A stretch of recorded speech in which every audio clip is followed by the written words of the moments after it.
Hello everyone and welcome back to the Horror Hut.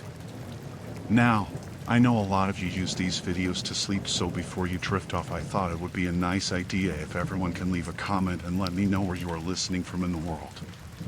Also like and subscribe if you are enjoying the episodes. Right, let's get comfy and relax and let's begin.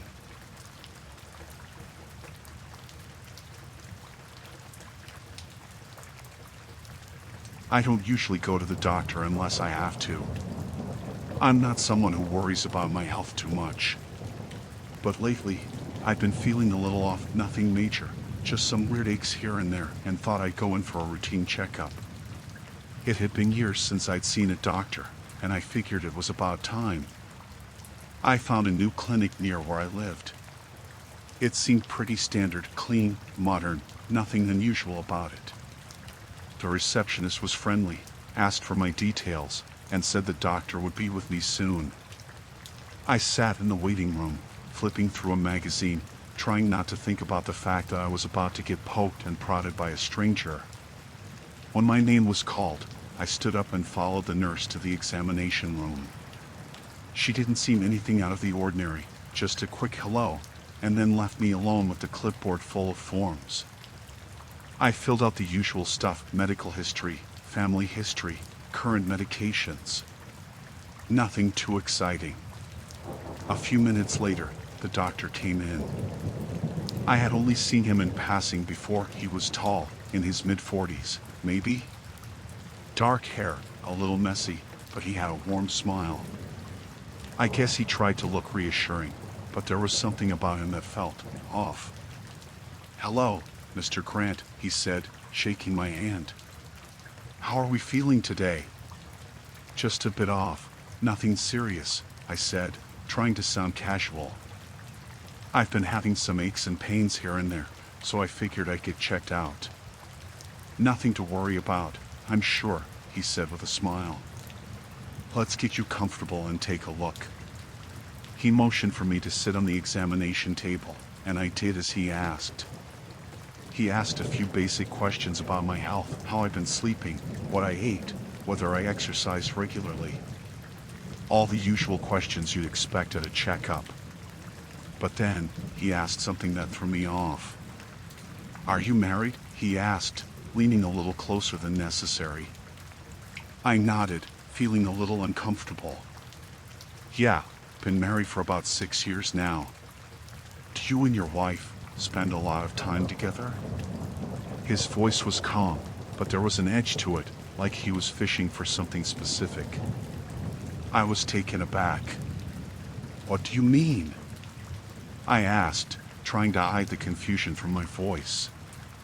He looked at me for a second, like he was thinking. "Well, relationships can sometimes affect your health. You know, stress, intimacy, things like that. I just want to make sure everything is okay with you." I wasn't sure how to answer. I had never been asked anything like that during a routine checkup. "Yeah, everything's fine," I said, brushing it off. "No problems." He nodded, but his gaze lingered a little too long, and then he quickly moved on to the next question. "Have you ever had any issues with anxiety or depression?" At this point, I started to feel like I was being interrogated. I mean, who hasn't? "But no, I don't really deal with anything like that," I said, shifting uncomfortably on the table. He didn't seem to let it go, though. He took out his stethoscope and listened to my chest, then asked, "How about your family? Are you close with them?" I stared at him, confused and slightly unnerved. Yeah, we're fine. I see them for holidays, birthdays, that sort of thing. But I'm not really sure how that's relevant to a checkup." His eyes softened, but not in a comforting way. More like he was studying me, trying to figure something out. "Well, you'd be surprised how much family dynamics can affect your health, Mr. Grant. I just want to make sure we're covering all bases here." I wasn't sure if I should be getting up and leaving, but I didn't want to make things awkward. I just wanted to finish the exam and get out of there. He continued with the examination, but his questions kept veering into uncomfortable territory. He asked about my childhood, how my parents treated me, whether I had any issues with my upbringing.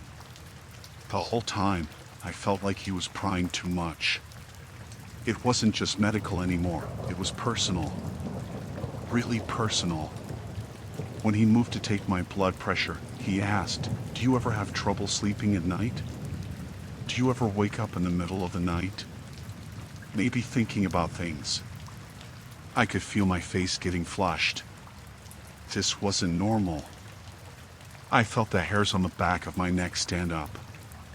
I mean, sometimes I wake up if I'm stressed, but that's about it, I said, trying to make light of it. He nodded, but I noticed that his hand lingered a bit too long on my wrist. His grip was firm, almost unnervingly so, like he was waiting for something, testing something. I could feel my anxiety rising. "Have you ever thought about your health in terms of mortality?" he asked, his tone turning a little softer, more conversational, like we were having some deep, philosophical discussion. I blinked, not sure what he was getting at. "I mean, sure. Everybody does. But I'm fine. It's just a routine checkup, right?" He didn't seem to hear me. He just stared at me for a moment longer, then smiled again. "Right. Just routine. Everything looks good here. I'll have the nurse come in to finish up, and then you're free to go. But don't hesitate to reach out if you ever need anything else." I didn't know what to say. My mind was racing. He had spent way too much time asking about things that had nothing to do with my health. And the way he looked at me, like he was studying me for some deeper purpose, felt wrong. The nurse came in a few minutes later to finish up the rest of the routine stuff, and I quickly dressed and left. I didn't even say goodbye to the doctor. I just wanted to get out of there. On my way home, I couldn't shake the feeling that something was off about that whole appointment. His questions had felt like an invasion of privacy, like he wasn't just checking my physical health, but something else. It felt like he was trying to get into my head, dig into personal details of my life that didn't belong in a medical setting. I didn't want to go back to that doctor. I wasn't sure if what had happened was intentional, or if he was just an odd guy, but I knew I wasn't comfortable with it. And the more I thought about it, the more I realized, what if he had been doing this to other people? What if he was using his position to manipulate people, to cross boundaries without anyone noticing? I didn't want to find out. So, I found a new doctor, one that I felt comfortable with, and I never went back to that clinic. But I haven't stopped thinking about that appointment, or the way he made me feel like I was being watched. And I wonder sometimes if maybe, just maybe, it wasn't an accident.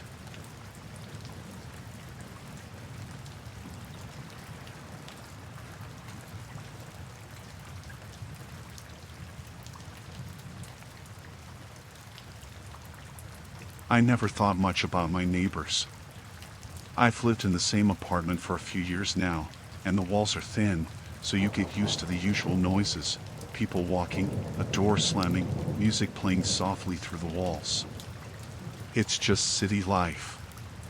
But then, about a month ago, I started hearing things that made my skin crawl. At first, it was subtle. It would happen late at night, when everything was quiet. I'd be in bed, almost asleep, when I'd hear a soft thudding sound coming from the apartment next door. At first, I thought it was just someone dropping something or moving furniture, but it didn't stop. It would go on for hours, sometimes getting louder, almost like someone was pacing back and forth, but without any real pattern. The noises started getting more disturbing after a while. I started hearing scraping sounds, like something heavy was being dragged across the floor. The sounds were erratic, almost like something was being knocked over, followed by the sound of quick footsteps. I tried to ignore it for a few days, telling myself it was just a neighbor doing something at odd hours, but it started to affect me. I couldn't sleep. The noises were getting too consistent, too strange. One night, around 2 a.m., the sound of dragging and shuffling woke me up again. I had enough by that point. I got dressed, threw on my slippers, and decided to knock on my neighbor's door. I wasn't sure if I should, but I had to ask what was going on. I knocked 3 times, waited a moment, and knocked again. I was about to give up when I finally heard footsteps approaching from the other side. The door opened just a crack, and I saw the face of my neighbor for the first time. He was a man in his early 30s, tall, thin, and wearing a gray hoodie, his eyes wide and a little tired looking. "Can I help you?" he asked, voice a bit shaky, like he was startled. I cleared my throat and said, "I'm sorry to bother you, but I've been hearing strange noises coming from your apartment at night. It's been going on for a while now, and it's making it hard to sleep." He looked at me for a second, and then his face softened, like he was trying to be understanding. "Oh, I'm sorry about that. It's just, I've been moving some stuff around. You know, rearranging things. It's probably just the furniture being shifted." I nodded, not entirely convinced, but I didn't want to push it too hard. "Okay. I just thought I should mention it.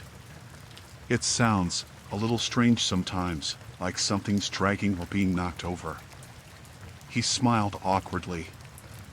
"I get it. I'm really sorry. I'll try to keep it down. I'll be more careful with the furniture. Thanks for letting me know." I smiled back, still unsure, but I didn't want to make a big deal out of it. "All right, thanks. Good night." He shut the door, and I went back to my apartment. That night, the noises didn't come. For a couple of days, things seemed normal. But then, a week later, it started again. This time, it was worse. There was that dragging sound, then what sounded like a heavy object falling to the floor, followed by a weird, muffled thumping. It went on for hours, and I couldn't ignore it anymore. I was losing sleep, feeling paranoid, and I couldn't get the thought out of my head. What is going on over there? I decided to knock again. It was late, probably around midnight this time. I had barely knocked once when the door opened. He was standing there, still in the same gray hoodie, his eyes wide, but now with a strange, almost nervous energy. "Oh, it's you," he said, sounding surprised but not upset. "Is everything all right?" "I can hear it again," I said, trying to keep my voice calm. "The noises. It's still going on. And it's getting worse. I just don't understand what's happening." He shifted his weight uncomfortably and glanced around, like he was looking for an escape. "Yeah, sorry about that. It's just... I've been doing some repairs in the apartment. Fixing stuff, you know? I told you I was moving things around, but I guess it's just louder than I thought." His explanation didn't make any sense. I'd lived here for years, and I knew that building. Repairs don't sound like that. I knew what tools and noises came with repairs, and this wasn't it. There was a weirdness to the way he said it, like he was being evasive, like he didn't want to tell me something. "I'm not sure I believe that," I said slowly. "This isn't just furniture or repairs. It sounds like something's being dragged. Like someone's pacing or..." I said I'm sorry. "I'll do my best to keep it down," he interrupted quickly. "Don't worry about it." I hesitated for a moment, looking at him. He wasn't making eye contact, and his hands were fidgeting in his hoodie pockets. I didn't want to press him further, but I had this sinking feeling that something wasn't right. "Okay," I said, backing away from the door. "But if it doesn't stop, I'll have to let management know. This is becoming a problem." "Of course. I understand. I'll take care of it," he said, still not looking me in the eye.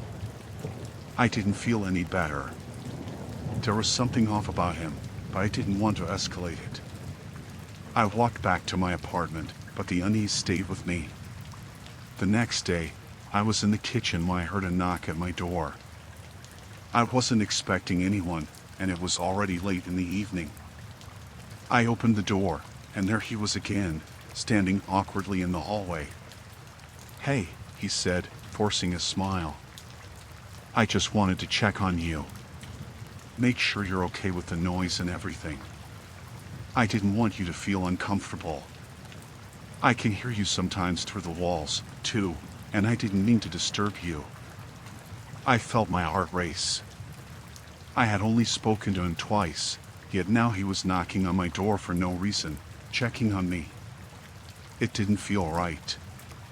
I took a step back, trying to keep my voice calm. "I'm fine. Just, please keep the noise down. I don't need any more late-night disturbances." Of course, he said quickly. But then he added, "If you ever need anything, or if the noise keeps up, you can always come to me. I'm just trying to be a good neighbor." I nodded, unsure of what to say. "Thanks, but really, it's fine. Just keep it down." As I closed the door, I could see him standing there, still smiling that weird, forced smile. I couldn't shake the feeling that he was watching me more than a neighbor should. The next few days were a blur, with him showing up uninvited twice more. The first time, he just stood outside my door for a few minutes, then knocked and asked if I was okay. The second time, he lingered in the hallway, pretending to check his mail but glancing at my apartment door every few seconds. It didn't take long for me to realize the noises weren't just random anymore. He was making them. I don't know why or what his intentions were, but I knew that I wasn't going to wait around and find out. I started staying with a friend for a few nights and reported his behavior to the building manager. Eventually, the landlord got involved, and after some investigation, it turned out that the man had a history of strange behavior with previous tenants. I don't know exactly what went down, but after a few weeks, he was moved out. I still live in the same building, but every now and then, I hear noises at night, and I can't help but feel like I'm being watched.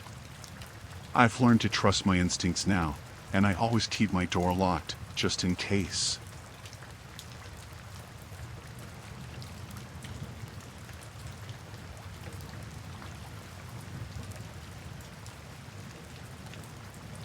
I never thought a simple trip to the farmer's market could turn into something so unsettling. It started like any other Saturday. The sun was out, the air crisp, and I was in the mood for some fresh produce. I had just finished picking out a few apples when I noticed a new vendor in the corner of the market. He was standing behind a small booth, covered with all sorts of homemade jars and bottles. The sign said something about fresh jams, sauces, and a variety of pickles. I wasn't in the market for anything like that, but I thought I'd stop by and see what they had. Maybe I'd grab a jar of jam as a treat. The vendor, an older man with a thick gray beard and glasses, smiled at me when I approached. "Would you like to try a sample?" he asked, his voice friendly but with a tone that was a little too eager. I wasn't sure at first. I don't usually take samples from strangers, but it seemed harmless enough. The market was always busy, with people milling about, chatting with the vendors. It didn't feel like a dangerous situation. So, I smiled back and nodded, accepting a small spoonful of what he called his special peach chutney. The taste was good, better than I expected.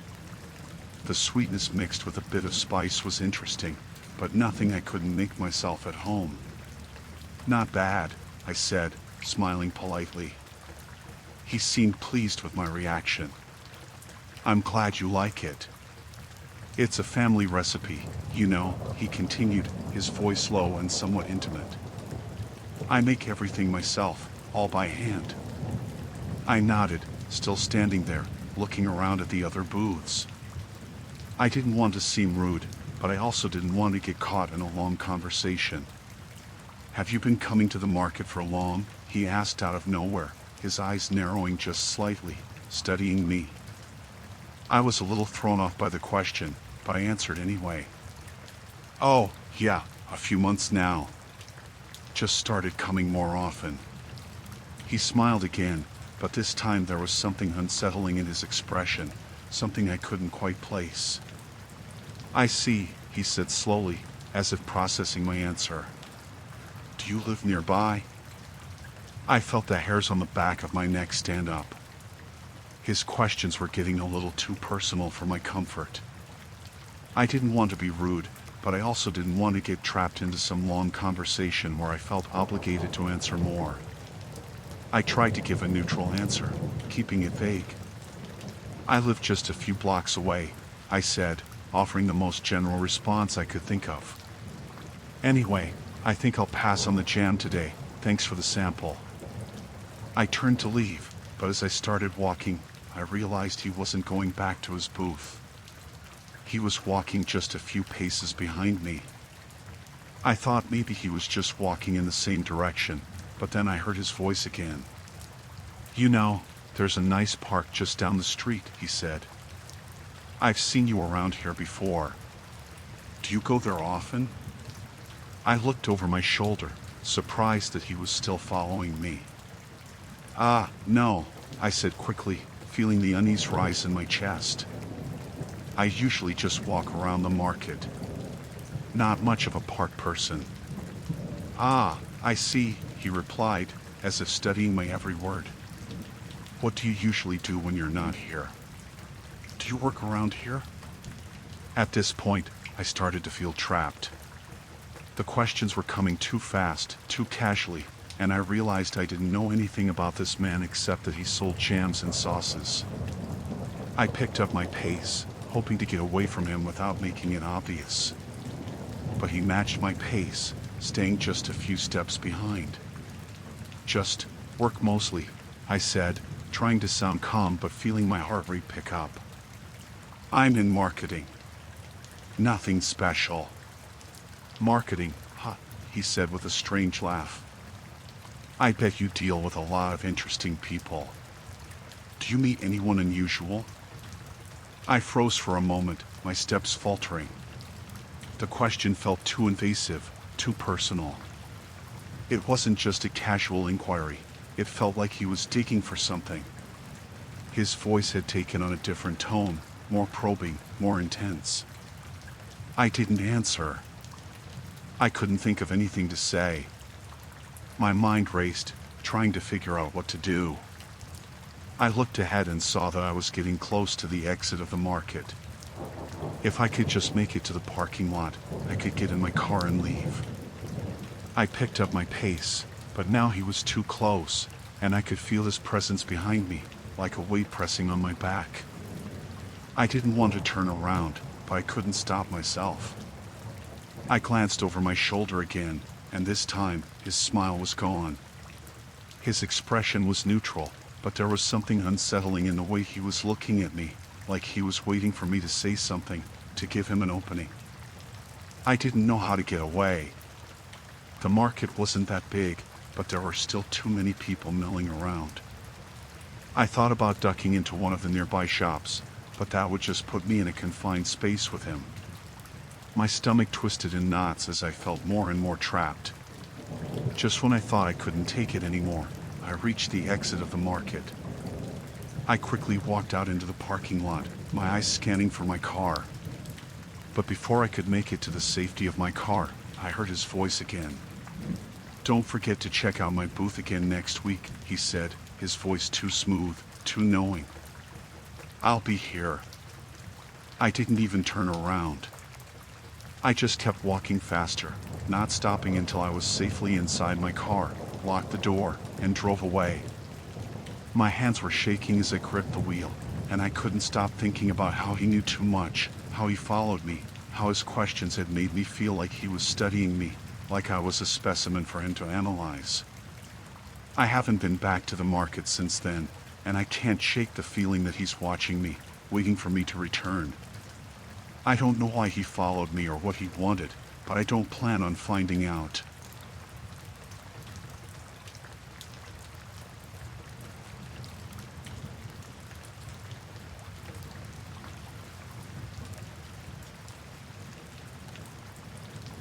I never really thought about automatic car washes until it happened to me. I had just finished a long shift at work and figured I'd get my car washed before heading home. It wasn't the first time I'd been to this place, so I figured it would be a quick and easy stop. I didn't expect anything out of the ordinary, especially not what happened that day. The place was one of those drive-through automatic car washes, the kind where you just pull in, put the car in neutral, and let the machines do their thing. There were a few cars ahead of me in line, so I had to wait for my turn. Nothing unusual so far, just sitting there with the engine off, trying to kill time on my phone. Eventually, it was my turn, and I slowly pulled forward into the wash bay. I rolled my windows up, locked the doors, and set my phone down. I'd done this dozens of times before. The car wash started with the usual sounds, the rumbling of the machines, the whoosh of the water spraying down. I wasn't thinking about anything specific, I just sat there, watching the brushes move around my car. Then, just as the machines were about to start scrubbing the sides of the car, I felt a weird sensation. It was like I wasn't alone in the car. At first, I thought it was just the water hitting the windows and the noise of the machines, but something felt off. It was almost like someone was standing right outside my window. I turned my head quickly to the side, trying to shake the feeling. That's when I saw him. A man. He was standing at the driver's side of my car, looking directly at me. I couldn't make out much of his features, just a vague outline of his face and body. His face was pressed up against the window, and he was staring straight at me. It wasn't the kind of look you get from someone casually passing by, it was different.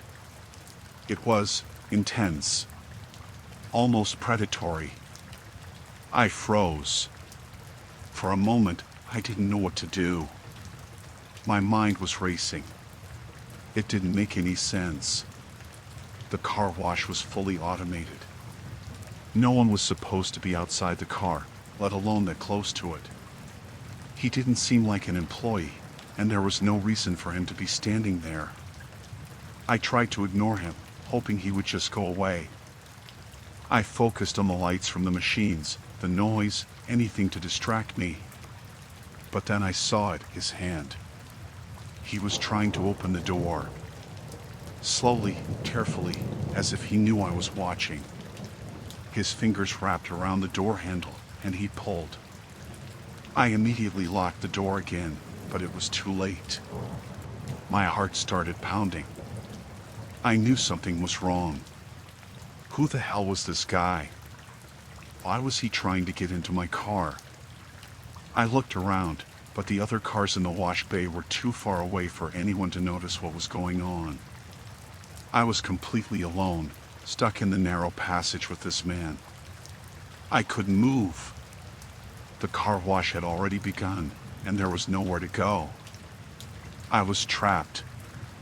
I looked at the rearview mirror, hoping to see anyone working the machines, but the wash was automated, and I didn't see anybody. The man's hand was still on the door handle. He was pulling again, this time more forcefully. I wasn't sure if he was trying to break in or just see if he could get it open. Either way, I didn't feel safe. I felt like I was in danger. Panic started to set in. My chest tightened, and I couldn't breathe properly. I started looking for my phone, but I couldn't find it right away. The machines were making so much noise, and I was so focused on what the man was doing that I couldn't think clearly. I finally grabbed my phone, but it took me a few seconds to unlock it. My hands were shaking, and my mind was racing. I dialed 911 as quickly as I could, but the call didn't go through right away. I could feel my heart pounding harder, louder in my chest. The man was still there, still tugging on the door, trying to get in. I could see his face now, his expression getting angrier, like he was frustrated that I wouldn't let him in. Finally, the call connected. The dispatcher asked what the emergency was, and I could barely get the words out. "Someone's trying to break into my car," I said, my voice trembling. I told them where I was, the address of the car wash. I could barely keep my thoughts straight. I didn't even know what to do anymore. The dispatcher told me to stay calm and keep the doors locked. She said someone would be there soon, but I didn't know if I could wait. The man hadn't stopped trying to get in. Every time I looked over, he was still there, trying the door handle, his eyes locked on mine. Then, just as suddenly as it had started, the car wash machine started to wind down. The brushes stopped spinning, the water stopped spraying. I was almost done, and the car wash was over. The last thing I needed was for the door to open and the man to get inside. I wasn't sure if he would leave, or if he was planning to do something worse. But as soon as the wash was over and the machine stopped, I saw the man step back, just a few feet from my car. He didn't move toward the door again. He just stood there, staring at me. For a moment, we locked eyes, and I could see the anger in his expression. It wasn't just about getting into the car anymore. It was like he was angry that I hadn't let him in. Without thinking, I shifted the car into drive and pulled out of the wash bay as quickly as I could. I looked behind me and saw the man standing there, still watching, but I didn't look back again after that. I drove straight to the nearest police station, my hands still shaking. The cops couldn't find the man when they checked the car wash, but I wasn't about to take any chances. I gave them a full description, but I didn't feel safe until I was home and locked inside my apartment. I haven't been to that car wash since. To this day, I don't know who that man was or what he wanted. But I learned a valuable lesson: never be too complacent. Even in the most routine, ordinary situations, you never know who might be watching.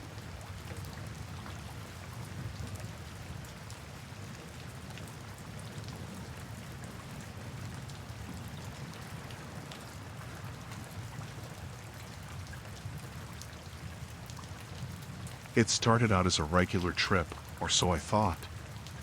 I had a work conference in a small city, and after looking through dozens of hotel options, I decided to rent an Airbnb for the weekend. I'd used the platform before, and everything always went smoothly. So, when I booked a place, I assumed I'd have a quiet, hassle-free stay. The listing was simple enough, just a cozy, one-bedroom apartment in a quiet neighborhood. The photos looked fine, and the reviews were decent, but nothing extraordinary.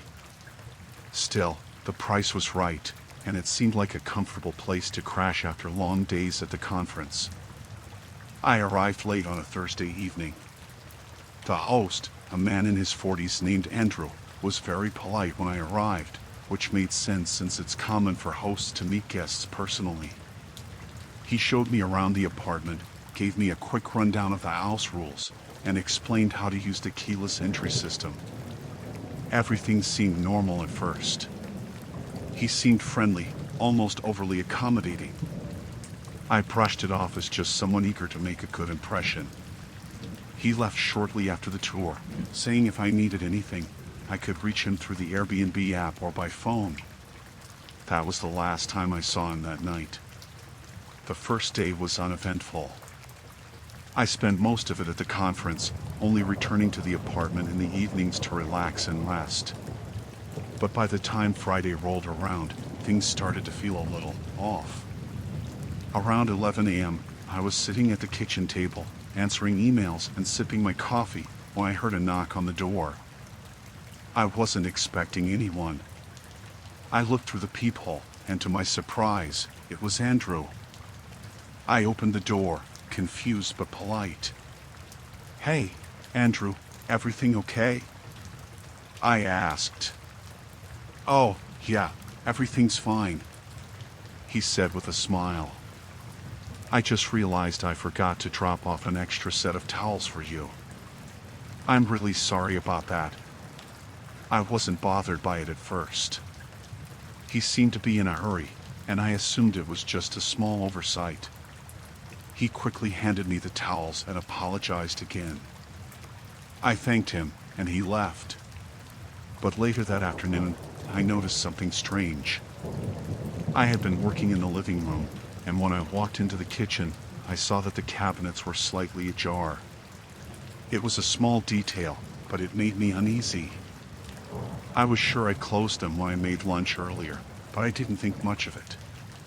The real trouble started that evening. I had just come back from the conference, and I was planning to have a quiet night in. It was around 7 p.m. when there was another knock at the door. I opened it, and this time, Andrew was standing there, looking a little too casual. "Hey, sorry to bother you again," he said, not meeting my eyes. I was wondering if I could just quickly check the water heater. We've been having some issues with it lately, and I need to make sure everything's running smoothly. I felt a sudden wave of discomfort wash over me. It seemed like an odd request, especially for a problem that didn't affect my stay. "Is everything okay with it?" "I didn't notice anything wrong," I said, trying to keep my voice steady. Andrew seemed a bit too insistent. "It'll only take a minute," he said, then added, "just a quick check to be sure." I was uncomfortable, but I didn't want to cause any trouble. I figured maybe he was just trying to be responsible. So, reluctantly, I stepped aside to let him in. He wandered into the hallway, but I stood in the doorway of the living room, keeping a close eye on him. He spent a little too long by the water heater, more time than I thought was necessary. But he eventually finished and said everything was fine. He thanked me for my patience, then left without another word. That night, I couldn't shake the feeling that something was wrong. I locked all the doors and made sure the windows were secure. But still, I felt uneasy. I kept thinking about his odd behavior, how he seemed too eager, how he kept showing up unannounced for things that could have easily waited. Saturday passed uneventfully, but I made sure to keep the door locked and the blinds shut, just in case. I had a feeling Andrew wouldn't just leave me alone. I didn't know why, but I couldn't shake the sense that I was being watched. Around 2 p.m. the next day, there was another knock. This time, I was already on edge. I checked the peephole before opening the door, and it was Andrew again. He had a smile on his face, but something about it looked forced. "Hey, I was just wondering if I could get in the backyard for a few minutes to check on the garden," he asked casually. "The plants have been needing some attention, and I'd like to make sure everything's good for the next guests." I frowned, feeling the hairs on the back of my neck stand up. "You can do that later, right?" "I'm really busy right now," I said, trying to keep my tone polite but firm. He hesitated for a moment, then took a step closer to the door. "It won't take long, I promise. I just need to check the garden." His tone shifted, becoming more insistent. The way he stood so close to the door made me feel trapped. I wasn't about to let him in, but something in his eyes made me question if I should have said anything at all. I stepped back and said, "Sorry, but I don't feel comfortable with that. I've already had you in here twice today." Andrew's smile faltered for just a second, and he stepped back, but he didn't leave immediately. He stood there for a few moments, watching me with a strange look in his eyes. "All right," he finally said, almost too calmly. "But if you need anything, I'm just down the street." I shut the door before he could say anything else. By now, I knew something wasn't right. I couldn't explain why, but my gut was telling me I needed to leave. That night, I contacted Airbnb customer service and told them everything that had been happening. They assured me they'd take care of it, but I wasn't sure what that meant. The next morning, I decided to check out early. I didn't want to be in that apartment anymore, not with the constant interruptions, the feeling of being watched, and Andrew's increasingly erratic behavior.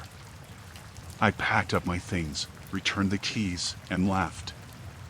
I was already planning to book a hotel for the rest of my trip. But before I left the neighborhood, I took one last look at the apartment from my car.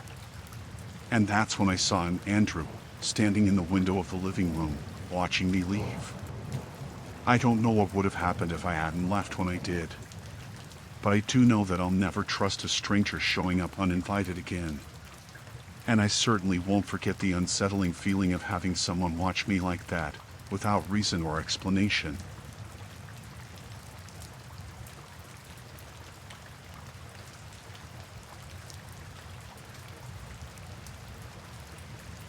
I don't know why I remember everything about that night so clearly. Maybe it's because it was the last time I ever went to a party like that. Or maybe it's because what happened still feels unreal, even though I know it happened. I'm not really a party person, but I went because a few friends from work were going, and I needed a break from the usual routine. You know how it is, you get tired of the same old thing and want to mix it up. It was a house party, nothing special, and it was already past midnight when I arrived. I wasn't expecting anything out of the ordinary, just a group of people having drinks, playing music, laughing, that kind of thing. The house was in a quiet neighborhood on the edge of town, far enough from the main strip to be isolated but close enough that people could walk there if they wanted to. The hosts, a couple of guys I didn't know that well but had met through my friend Jake, greeted me at the door. They were in their late 20s, a bit younger than me, but they seemed friendly enough. I said my hellos and stepped inside. The place was packed, there were at least 20 people. Everyone was talking, laughing, dancing, and the music was loud. The usual party vibe. At first, everything felt normal. I grabbed a drink and joined the crowd near the back, just people watching mostly. After a while, I started to notice someone who didn't fit in. He was standing off to the side, not talking to anyone, just watching. I'm not sure why it stood out to me at first. He was dressed in dark clothes, not formal but also not like the casual partygoers. He had a serious expression, almost like he wasn't there to have fun, just observing. I didn't think too much about it at the time. Maybe he was just a quiet guy, or someone who didn't know anybody but still came anyway. But there was something strange about the way he stood. It wasn't the usual kind of wallflower thing where someone just hangs back and doesn't engage. This guy didn't just look bored or awkward. He was scanning the room, his eyes moving fast, from person to person, always looking. It was as if he was taking inventory of everyone there, and that made me uneasy. I saw him a few more times throughout the night. He never moved from his spot near the edge of the room, but he was always watching. It was like he was studying us. I tried to push the feeling away, telling myself I was just overthinking it. People get weird at parties, right? Maybe he was shy, maybe he was drunk and just zoning out. But the way he never interacted with anyone, how he just stood there, watching, made me feel like I wasn't imagining it. Around 2 a.m., the music started to get louder, the crowd started to get rowdier, and I figured it was about time to head home. I didn't know anyone very well at the party, and I was starting to feel like I was just standing there, staring at the same faces for hours. As I turned toward the door to leave, I saw him again, still in the same spot, still looking. But this time, something was different. I walked toward the door, but I noticed out of the corner of my eye that he was moving. He didn't walk like someone who was just heading for the kitchen or to the bathroom. It wasn't like he was casually making his way across the room. It was like he was following me without actually moving toward me. I didn't know why, but I could feel his eyes on me. I glanced over at him, and our eyes locked for just a second. I can't explain what happened next. I wish I could. I don't know why it suddenly felt like I was the one being hunted. Maybe it was the way he looked at me, so focused, so intent, like he knew exactly what I was going to do before I did it. I kept my gaze on him for a moment too long, and then I turned back to the door. I was almost out of the room when I felt it. The unmistakable sensation of someone standing behind me. I didn't have to turn around to know it was him. I felt him close, too close, and I knew he was following me. I kept walking faster, just trying to get out. My heart was pounding in my chest. My hand was on the doorknob when I heard his voice, soft but unmistakable. Leaving so soon? I froze. It was him, right behind me. I didn't turn around to answer. I could barely even breathe. I wanted to bolt out of that door, but I was paralyzed. "Why don't you stick around?" he said again, quieter this time, almost like a suggestion. It wasn't threatening, not in a direct way, but it was so wrong that it made me sick to my stomach. I didn't know what to do. I couldn't just turn around and face him. I knew if I did, I wouldn't be able to stop myself from showing just how scared I was. Instead, I twisted the knob and stepped outside. The cool night air hit me like a slap, but I didn't stop moving. I walked as fast as I could, not daring to look back. I made it to the sidewalk, and I couldn't stop myself from looking over my shoulder. I didn't see him right away, but that didn't mean he wasn't there. I kept walking, faster now, not caring that I was probably drawing attention from anyone who might be nearby. I kept expecting to hear footsteps behind me, but it was too quiet. I didn't even stop to check if he was still inside. I didn't care. I got to my car, got inside, locked the doors, and just sat there for a while, trying to calm myself down. My hands were shaking so bad I could barely grip the steering wheel. It felt like he was still watching me, even though I couldn't see him. I couldn't shake that feeling, not all the way home. I never went back to another party like that. I don't know what that guy's deal was or why he was there, but I haven't seen him since. Every time I hear a knock at my door late at night, I freeze. The memory of his voice, his presence, has stayed with me. I don't know what would have happened if I hadn't left when I did, but I know I don't want to find out.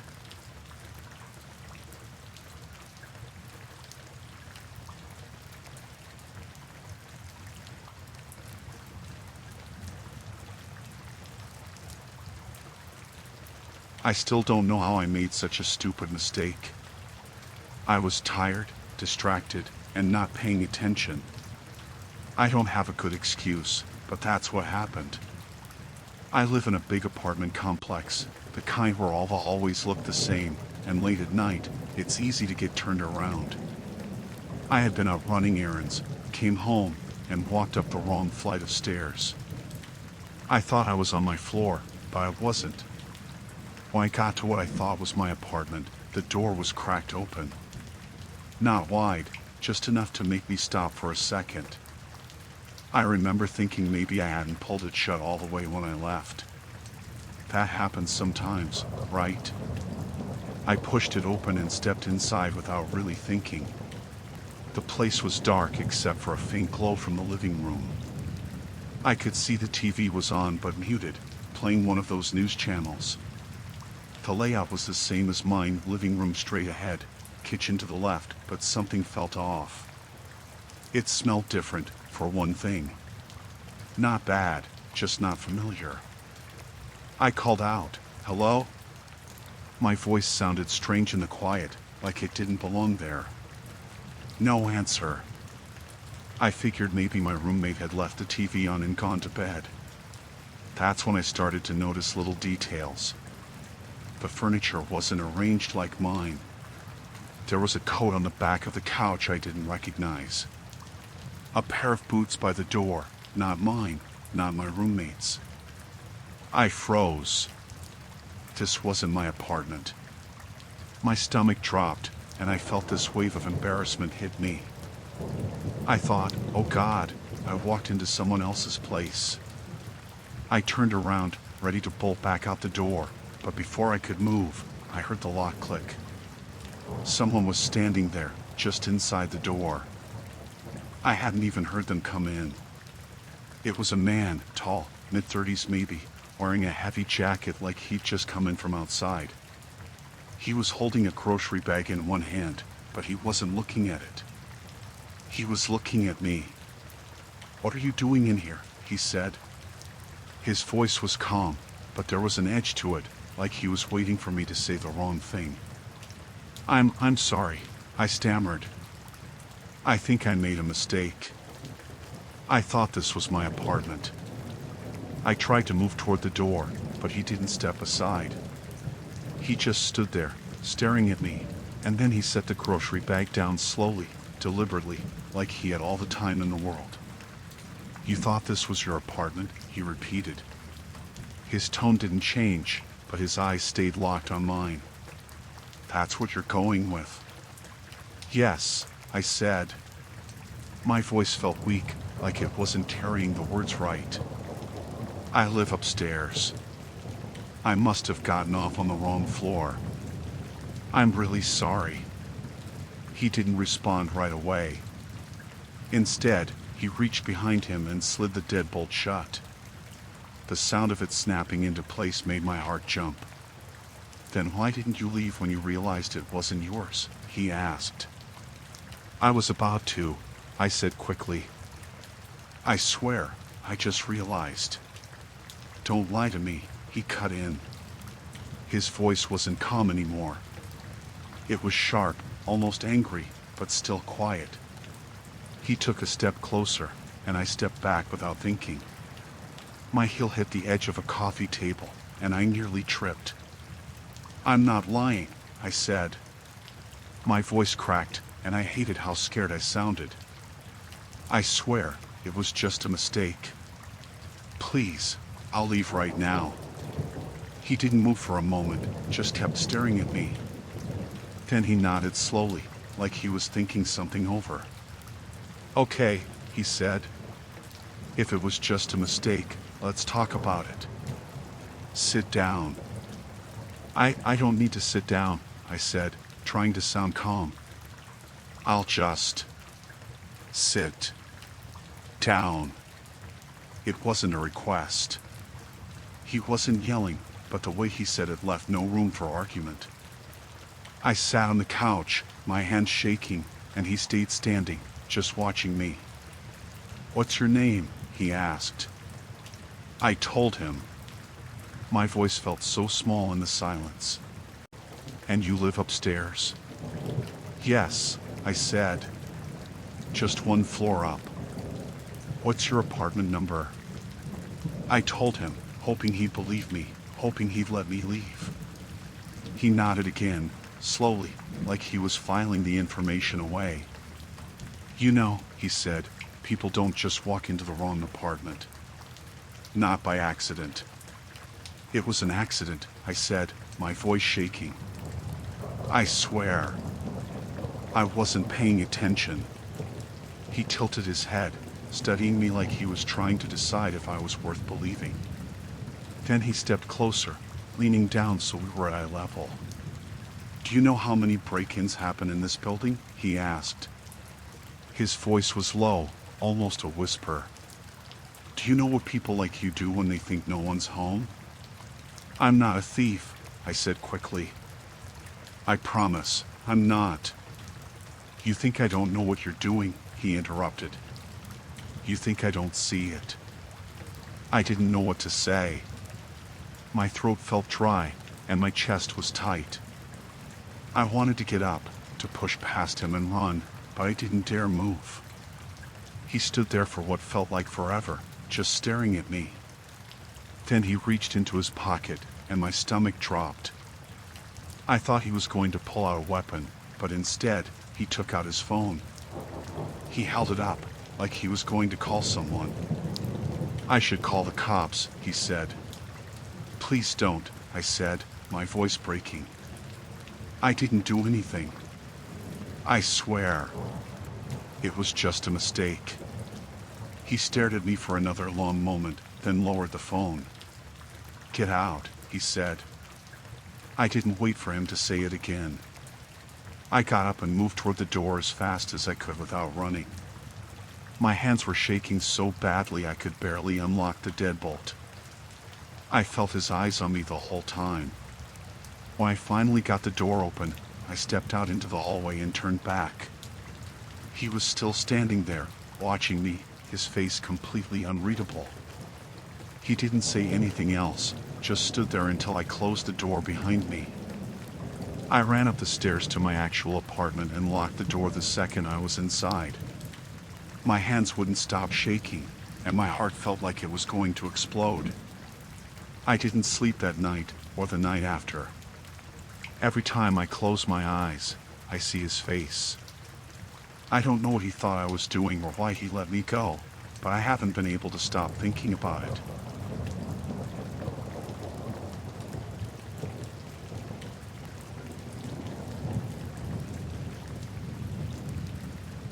I don't know if I'll ever be able to fully explain this. I still think about it sometimes, especially when I'm driving through empty stretches of road. It happened a little over a year ago, but I can't shake the feeling that something wasn't right. I've traveled alone a lot before, but this time, well, let me just tell you what happened. It was late at night. I was driving across the country, headed to a small town in the middle of nowhere. It was the kind of drive where you're miles away from any real civilization, just long stretches of dark roads and occasional small towns. I had been on the road for hours, and my gas gauge was starting to dip into the red, so I pulled off the main road to stop at a gas station I saw in the distance. I didn't think anything of it. The place looked normal enough from the outside, a small, rundown gas station with one of those old, flickering lights above the door. The only car at the pumps was a beat-up pickup truck with a thick layer of dirt on it. I parked near the pump and got out, stretching my legs and trying to shake off the exhaustion. I noticed the gas station attendant almost immediately. He was standing behind the counter inside, watching me as I walked up to the door. He was older, maybe in his 50s, with a scruffy beard and a baseball cap. He had the look of someone who'd been doing this job for years, probably in the middle of nowhere for most of his life. His eyes were wide, a little too wide, and he seemed jittery, like he was on edge. I couldn't help but feel a little off just from looking at him. I opened the door and walked inside. He was still watching me, but didn't say anything at first. I grabbed a bottle of water and some chips, then walked up to the counter. He didn't even ask how I was doing or if I needed anything else. Instead, he just looked at me and said, "You need to leave. You need to go. Now." I froze. I thought I heard him wrong. I glanced around, expecting maybe a big storm or something outside. But everything seemed fine. It was just dark, quiet, and nothing seemed out of place. I chuckled nervously, thinking he was joking, and asked, "What's wrong?" His voice dropped low, almost like a whisper. "Just leave. You don't want to be here when they come through." I didn't know what to make of it. I figured he was just some paranoid guy. Maybe he had a rough night or something. But the urgency in his voice, the way he kept looking at the window like he was expecting someone, it didn't feel right. I paid for my stuff quickly, thinking I should just get going, but when I turned to leave, I saw a truck pull up outside. It wasn't the beat-up pickup anymore. It was a black SUV, one of those big ones that look intimidating, like the kind of car you'd see in a movie when someone's trying to make a dramatic entrance.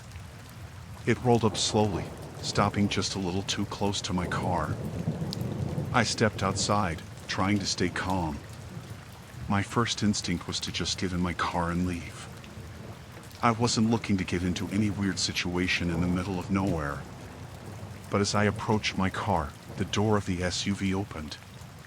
A man got out, tall and broad-shouldered, wearing a dark jacket. He didn't say anything, just watched me. I could feel my stomach tighten, a weird, uneasy feeling creeping up on me. I walked faster, trying not to look directly at him, but I couldn't shake the feeling that he was staring right at me. My hand was on the door handle when I heard a voice behind me. "Hey!" I turned around. It was the gas station attendant, standing in the doorway now. "You need to leave. Get in your car and don't stop. Go!" His face was pale, almost gray, and he was sweating. I could tell he was genuinely scared. I didn't know what to do. The man from the SUV was still watching me, not moving, not saying a word. I could see that he was just standing there like he was waiting for something, or maybe someone. I got in my car quickly, locking the door behind me. I started the engine, and just as I was about to put it in reverse, the man from the SUV stepped in front of my car. I slammed my foot on the brake, the tires screeching a little as I stopped just inches from him. He didn't move. He didn't even blink. I could feel my heart pounding in my chest, my palms starting to sweat as I stared at him, trying to figure out what to do. The attendant was still standing in the doorway of the gas station, watching us both. He didn't seem like he was going to intervene. He just stood there, his hands trembling. I didn't know if this guy was going to hurt me or what. I considered just driving off, even if I had to run him over, but something told me it wasn't a good idea. I was in the middle of nowhere, in a place I didn't know. The gas station attendant's warning was still ringing in my head, and I wasn't sure I wanted to take any chances. Finally, the man moved. Slowly, deliberately, he took a step back and gestured toward the road. He didn't say anything, but I could tell from the look on his face that he wanted me to go. I didn't need any more encouragement. I didn't wait for him to move completely out of the way. I just threw the car in reverse and sped off, not looking back. I didn't stop until I was miles down the road, my hands still shaking on the wheel. I don't know who those people were, or what they were planning, but I've never felt so unsafe in my life. The gas station attendant's face kept flashing in my mind, his fear so palpable, like he knew something I didn't. Like he knew I had to leave before it was too late. I didn't stop anywhere else that night, and I didn't trust any more gas stations on that trip. I didn't feel safe, and I didn't want to find out what would have happened if I had stayed any longer. I still don't know what they were up to, and I don't think I want to. Sometimes, when I drive alone now, I wonder if I'll ever run into them again.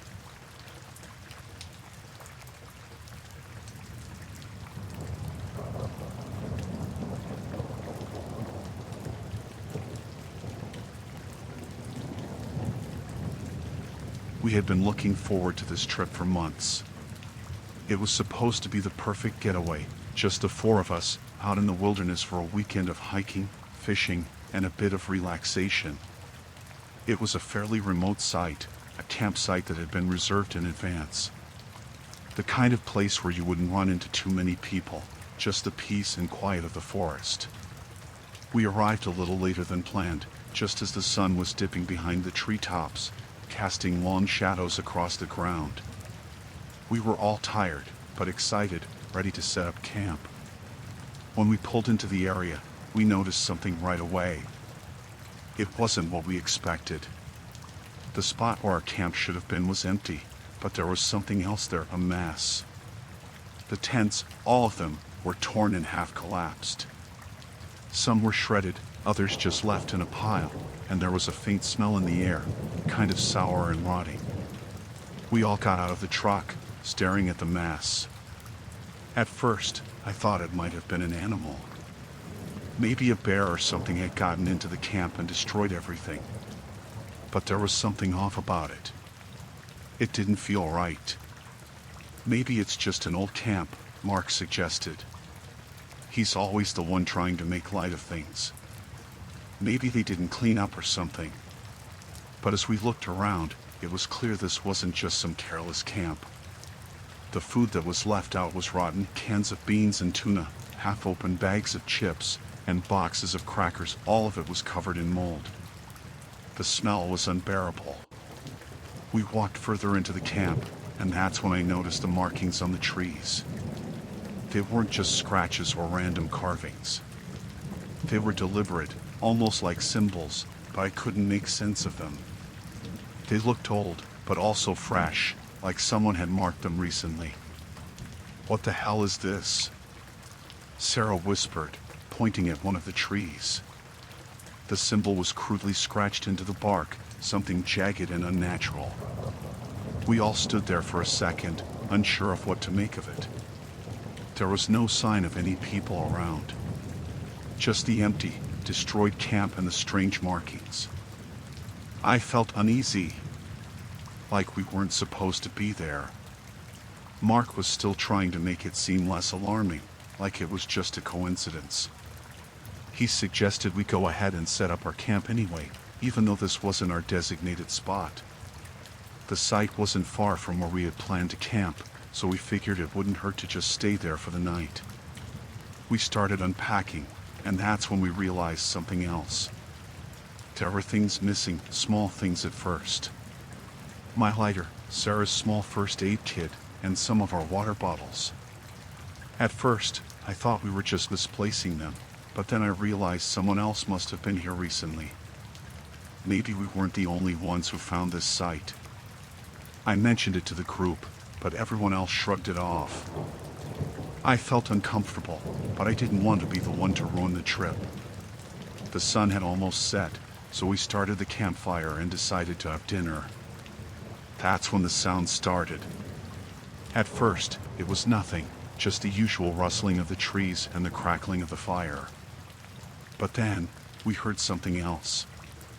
It was quiet at first, footsteps, soft and slow, like someone walking around our camp. It wasn't a random noise, it was deliberate, like someone was moving around the perimeter. We all stopped talking, listening. The footsteps came closer. My heart was pounding in my chest. I couldn't explain why, but I felt like we were being watched. I told everyone to stay quiet. I grabbed a flashlight from my bag, and we all huddled together, staring out into the dark. I was about to say something, but then I heard a twig snap, and that's when I saw it. In the distance, near the edge of the camp, a shadow moved between the trees. It was just for a second, but it was enough. Someone was out there. Someone who shouldn't be. I don't know why, but I felt sick, like something wasn't right. Sarah was the first to stand up, telling everyone to stay calm. She was usually the calm one in the group. She suggested we head to the truck, just to be safe. But when we went to grab our things, that's when we found it. The truck, the one we parked just a few hours earlier, was gone. It didn't make any sense. We hadn't driven anywhere. None of us had. But the truck was gone. The spot where we parked it was empty, the dirt and gravel untouched. It was like it had never been there. I don't know what kind of game this was, but I was starting to panic. We were in the middle of nowhere, with no way out. We decided to take a look around the camp again, maybe try to figure out if there was anything we missed. That's when I found the note. It was stuck to the underside of one of the broken tents. A small piece of paper, yellowed with age, with strange handwriting on it. It wasn't in any language I recognized, and it made my skin crawl just looking at it. I couldn't make out most of it, but at the bottom of the page, there was a date almost a year ago, to the day. The same time of year. And then, below it, one last line, they never left. I showed the others, and Sarah looked as pale as I felt. Mark was quiet for once. We all stood there, staring at the note. That's when we realized the truth. The people who had been here before, they were gone. They had vanished. No sign of them anywhere. And whatever had happened to them, it wasn't something we wanted to find out. We packed up our things and started walking in the opposite direction, away from the camp. The symbols on the trees, the weird note, the truck gone, it all started to make sense in a way that terrified me. Whoever had been here before us, whoever had left that note, they weren't normal. And I wasn't about to stick around to find out what had happened to them. As we walked away from the camp, I couldn't shake the feeling that we weren't alone. I kept looking over my shoulder, half expecting to see someone standing just out of sight. We didn't stop until we reached the nearest road, and even then, I couldn't stop looking back into the trees, waiting for something or someone to come after us. We never went back to that place. We don't talk about it anymore, but sometimes, when we're all together, we'll mention it in passing. We don't speak of it too much. I don't think any of us ever really got over what happened that weekend. But one thing I know for sure is that there's something in those woods. Something we'll never understand.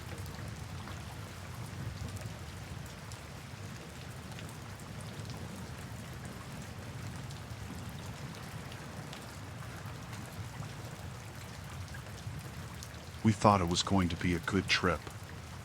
The four of us, me, my girlfriend Kayla, and our friends Steve and Rachel, had planned it for weeks. We wanted to get away, somewhere quiet. No cell service, no work, no distractions. Just us in the woods. We picked a remote spot in a national forest, about a 2-hour hike from the parking area. We packed everything carefully: tents, sleeping bags, food, water, and a first aid kit. We even brought a satellite phone for emergencies, though we all agreed we wouldn't use it unless we had to. It wasn't about staying connected. It was about disconnecting. The first day was perfect. We reached the campsite in the afternoon, set up our tents, and had a fire going before sunset. The air smelled like pine, and the only sounds were the crackle of the fire and the occasional rustle in the trees. We joked, we ate, and we stayed up late talking. It felt like we were the only people in the world. The trouble started the next morning. I was the first to wake up. I unzipped the tent and stepped out into the cold air, planning to start the fire again. But something felt off immediately. The campsite was too empty. The cooler, which we'd left near the fire pit, was gone.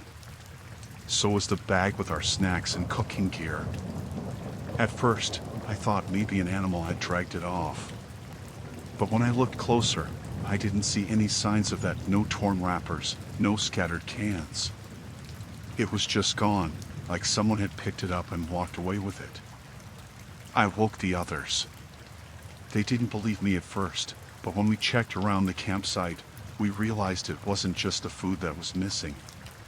Kayla's small backpack, which had our first aid kit and some personal items, was gone too. And so was the satellite phone. We all stood there, staring at each other. It didn't make sense. None of us had heard anything during the night, and there were no obvious signs that anyone else had been around. But the fact was, someone had taken our stuff. We decided to split up and look around. Steve and I went one way, and Kayla and Rachel went another, agreeing to meet back in an hour. Steve and I followed a narrow path leading away from the campsite. It was overgrown and hard to navigate, but we figured it was as good a place as any to start. About 20 minutes in, we found something strange. A single can of soup, sitting upright in the middle of the trail. It was one of ours. I recognized the brand. But why would someone leave it there? It felt like a breadcrumb, but we didn't know if we should follow it. We turned back, uneasy. When we got back to the campsite, Kayla and Rachel were already there. They hadn't found anything except for some flattened grass near the edge of the site, like someone had been standing there, watching. We tried to stay calm. We still had some supplies, water bottles, a couple of energy bars we'd kept in our tents, and our sleeping gear. But the realization that someone had taken our food and the satellite phone made everything feel different. We weren't alone out here, and whoever was out there didn't want us to leave easily. The rest of the day was tense. We stayed close together, taking turns keeping watch while the others rested. As the sun went down, the forest seemed to close in around us. Every sound, the crack of a branch, the rustle of leaves, made my skin crawl. That night, none of us slept much. Around midnight, we heard footsteps. They were slow and deliberate, circling the campsite. We didn't have a flashlight, one of the things that had been taken, so we sat in the dark, gripping the camping knives we had brought for food prep. The footsteps stopped after a while, but the damage was done. We were too scared to stay in the tents, so we sat around the cold fire pit, whispering about what to do. By morning, we decided to leave. We still had water and enough energy to make it back to the parking area. We packed up what little we had left and started walking. About an hour into the hike, we found something that made my stomach turn. Another one of our food items, a granola bar, this time sitting in the middle of the trail. Like the can of soup, it was perfectly placed, almost inviting us to take it. We didn't touch it. We didn't even stop. We just kept walking, faster now, our eyes darting to the trees on either side of the trail. I kept feeling like someone was watching us, but every time I turned around, the path was empty. Then we heard it. A snapping branch, close by. Too close. We froze, listening. The sound came again, from the right side of the trail. Kayla grabbed my arm, her eyes wide. Steve and Rachel were ahead of us, and Steve motioned for us to keep moving. But before we could, a man stepped out from behind a tree. He was tall and thin, wearing a dark hoodie and jeans. His face was pale, and he didn't say anything. He just stood there, blocking the trail. In his hand, he held a long hunting knife. None of us moved. My heart was pounding so hard I thought it would burst. "Turn around," the man said, his voice low and flat. "Go back to your camp." Steve stepped forward, holding his own knife, though it looked laughably small compared to the man's. "We're leaving," Steve said. "We're going to the parking lot." The man tilted his head, like he was considering this. Then he smiled. "No, you're not." That's when Rachel screamed. Another man had appeared behind us, cutting off our escape. He was holding a machete, and his face was just as pale and expressionless as the first man's. I don't know how long we stood there, frozen, but it felt like forever. Then Kayla whispered, "Run."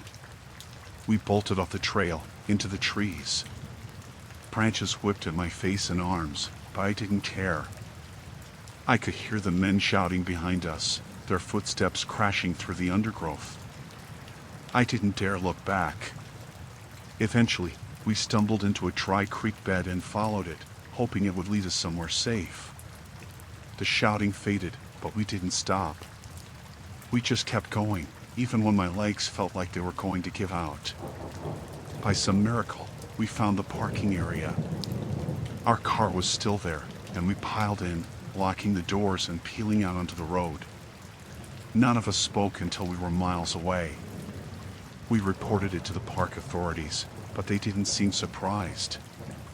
Apparently, there had been other incidents in the area, campers reporting stolen supplies or strange encounters, but nothing had ever come of it. We were lucky to get out. I don't know what those men wanted, and I don't want to think about what would have happened if we hadn't run. All I know is that I'll never go camping again.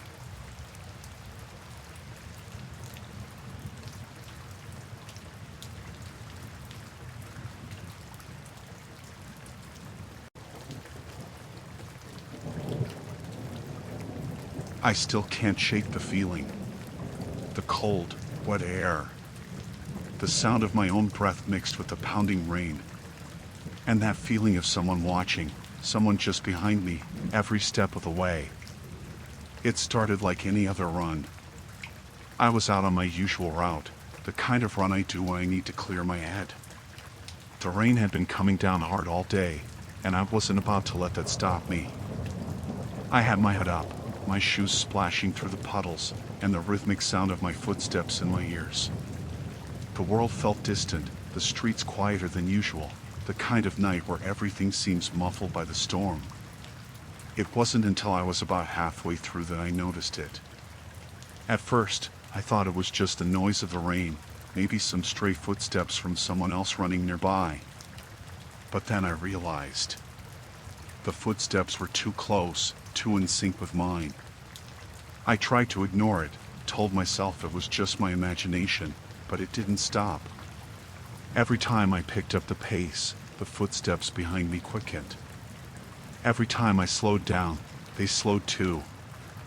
I glanced over my shoulder once, quickly, just to see if anyone was there. Nothing. Just the rain, the street lights reflecting off the wet pavement. But when I turned my head back, I could hear it again, the footsteps, still right behind me. I could feel my heart starting to race, the anxiety creeping up in my chest. Who would be out here in this weather, running so close? I sped up, thinking maybe I was just paranoid, but they kept matching my pace. The sound of those steps, heavy, deliberate, was starting to make my skin crawl. I had to stop. I needed to see who it was, to confront them. If someone was behind me, they were clearly following me, and I wasn't about to be caught unaware. I turned sharply to the side, slipping slightly on the wet pavement as I came to a stop, but still keeping my eyes on the street behind me.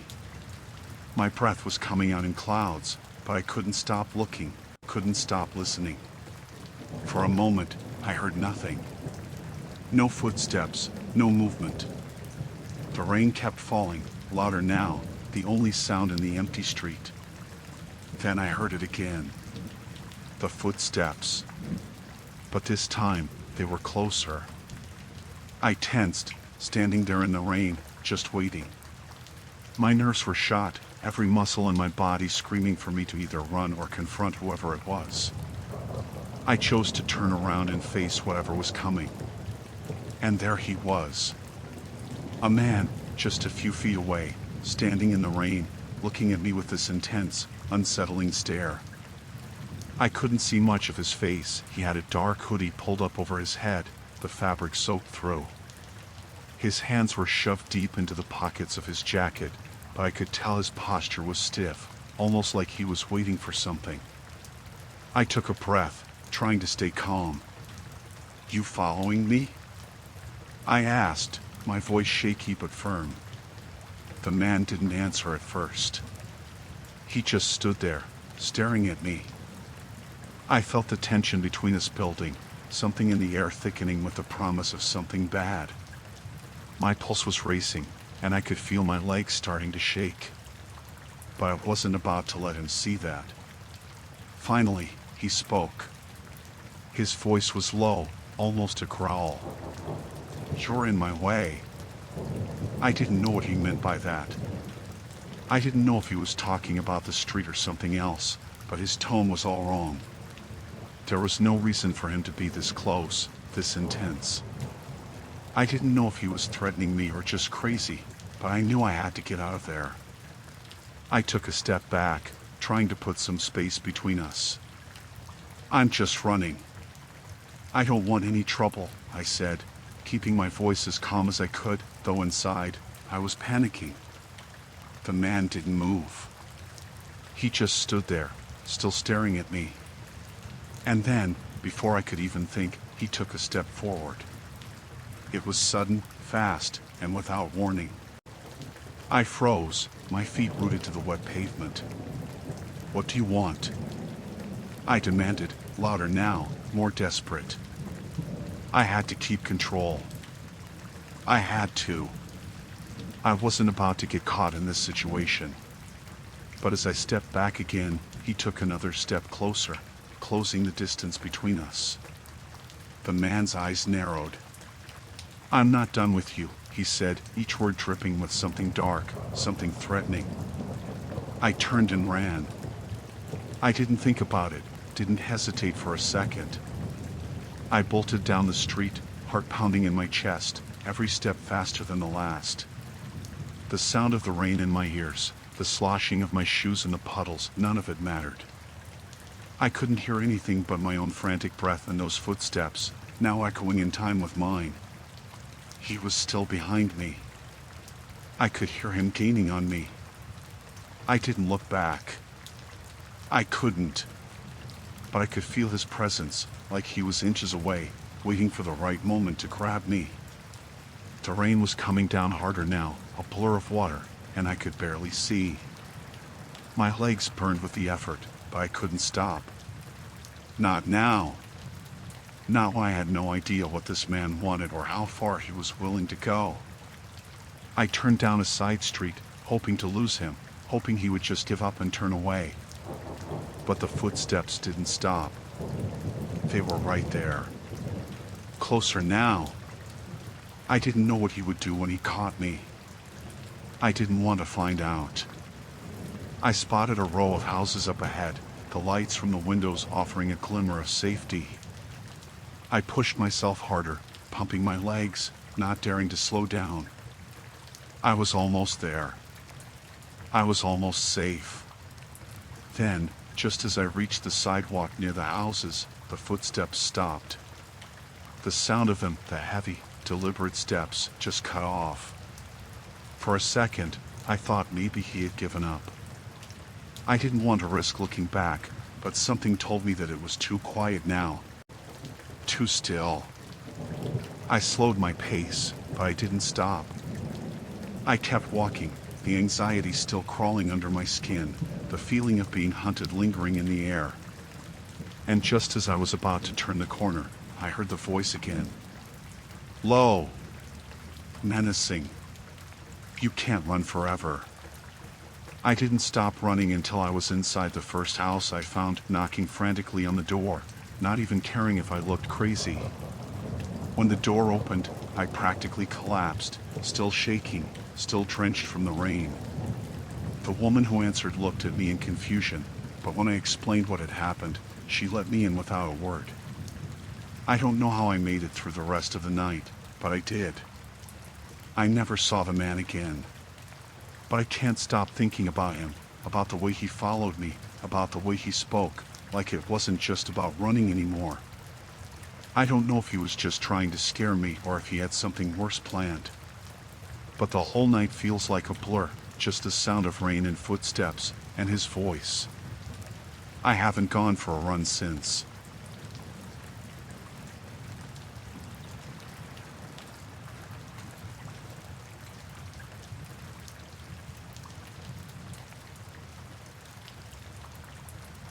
The rain had started before I left the office, but I didn't think much of it. By the time I was halfway home, it was coming down in sheets, so heavy my wipers couldn't keep up. It was one of those back roads, winding and narrow, with no lights except for my own headlights cutting through the dark. I was going slower than usual, but the pavement was slick and the turns were sharp. I don't even remember what I hit. It could have been a branch or a patch of water pooling on the curve. My tires slid, and before I knew it, I was skidding off the road. The car slammed into something, maybe a tree, and came to a stop. My chest hurt from the seatbelt digging in, but I wasn't bleeding. I tried the engine, but it just sputtered. Dead. I grabbed my phone, but the signal was gone. It was too far out, too isolated. The rain was coming down so hard that staying in the car felt useless. I had seen a house just a little way back. I figured I could at least ask to use their phone. Leaving my car felt wrong, but what else could I do? I put up my hood and stepped out, the rain soaking through my shoes almost immediately. The house wasn't far, maybe a quarter mile at most. It was big, an old farmhouse kind of place, sitting back from the road with a long gravel driveway. The lights were on inside, which made me think someone would help. I jogged up to the porch, trying to shake off the water before I knocked on the door. I waited, shivering. The rain made everything sound muffled, like the world had shrunk to just me in this house. No one answered. I knocked again, harder this time. A light flicked on upstairs, and I saw a shadow move behind the curtains. Someone was home. I knocked again and called out, "I'm sorry to bother you. My car broke down. I just need help." After a few seconds, I heard the lock turn, and the door opened just a crack. A man stood there, older, maybe in his late 60s, with thin hair and a lined face. He was holding the door with one hand, and the other was hidden behind it. His eyes were sharp, watching me closely. "What do you want?" he asked, his voice low. "My car's stuck down the road," I said. "It won't start, and I don't have a signal. I just need to use your phone, if that's okay." He didn't say anything for a moment, just looked me up and down. Then he nodded and opened the door wider. "Come in." The inside of the house smelled old, like wood and dust. The hallway was narrow, with faded wallpaper and a single bulb overhead casting long shadows. The man didn't speak as he shut the door behind me, and I noticed he slid the bolt across once it was closed.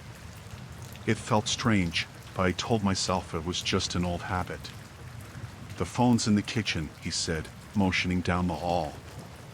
"You can use it." "Thank you," I said, trying to sound grateful. I followed him down the hall, my wood shoes squeaking on the floor. The kitchen was small, with a table in the corner and an old rotary phone mounted on the wall. I picked it up and listened for a dial tone, but there was nothing. "It's dead," I said, turning back to him. He nodded slowly, as if he already knew. "Storm must have knocked it out," he said. "Happens a lot out here." I didn't know what to say. I was stuck now, completely at his mercy. "Do you have a cell phone?" I asked, hoping he might have something newer. "Don't use them," he said flatly. "But you're welcome to wait here until the rain lets up. Maybe the phone will come back." I didn't have much choice, so I nodded. "Thank you," I said again. He motioned to the table. "Sit. I'll get you something warm." I sat down, the chair creaking under me. He moved to the stove, where a kettle was already sitting. I tried not to stare, but something about the way he moved felt off, like he was too deliberate, too careful. His hand shook a little as he poured the water, but his face stayed calm, almost blank. When he set the mug in front of me, I noticed his hand lingered on the edge of the table, just for a second. I looked down and saw faint scratches in the wood, like someone had dragged a knife across it over and over. My stomach tightened. "You live here alone?" I asked, trying to keep my voice steady. He nodded. "Been here all my life. Don't get many visitors." I sipped the tea, even though I wasn't thirsty. It was bitter, and I wondered if he'd added something to it. The thought made me feel stupid, paranoid, but I couldn't shake it. He was just standing there, watching me, not drinking anything himself. "I should probably get back to my car," I said, setting the mug down. "Maybe someone else will come by." His face hardened. "You'll stay," he said. "It's too dangerous out there." I froze. The way he said it wasn't a suggestion. It was an order. "I'll be fine," I said, standing up. "Really, thank you for your help, but I don't want to bother you anymore." He stepped in front of me, blocking the door. "You can't leave," he said, his voice colder now. "Not yet." I glanced past him, toward the hallway. My heart was pounding. "Why not?" I asked, trying to keep my voice calm. He didn't answer.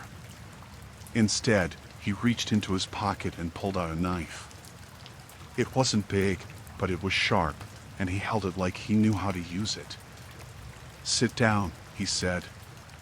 I backed up, my mind racing.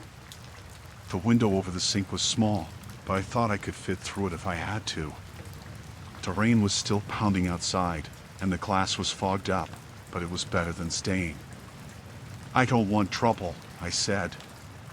"I just want to leave." He shook his head slowly. "You shouldn't have come here."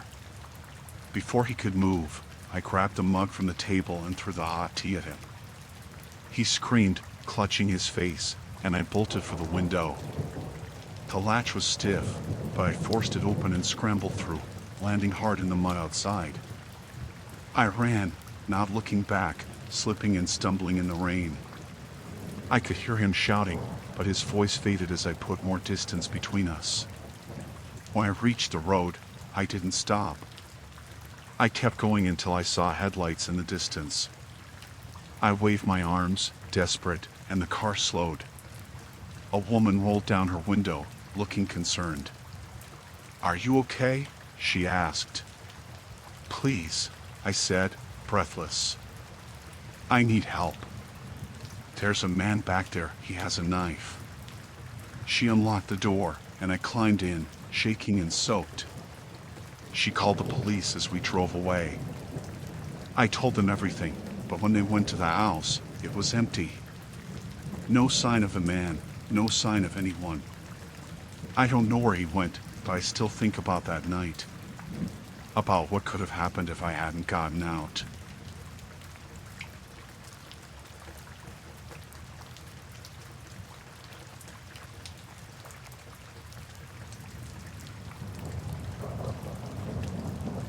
It was a late Friday night, around 2 a.m. I had just finished a long shift at work and was driving home, the streets empty and quiet, only the hum of my car and the occasional flicker of streetlights breaking the silence. I'd taken the usual route, the one that was closest to my place, the one I had taken a million times before. I was tired, probably more tired than I should have been, but I was looking forward to getting home and going to bed. The next few minutes are still a blur. I remember seeing the flashing lights in my rearview mirror and initially thinking it was just another car behind me, but the lights kept getting closer. I didn't think anything of it at first, maybe they were just going around me. But then, I noticed the car had no other lights on except for the flashing red and blue ones. It was weird, but it didn't register as alarming yet. I didn't panic. I just pulled over to the side of the road. The car that stopped behind me was unmarked. No police insignia or anything identifying it as an official vehicle.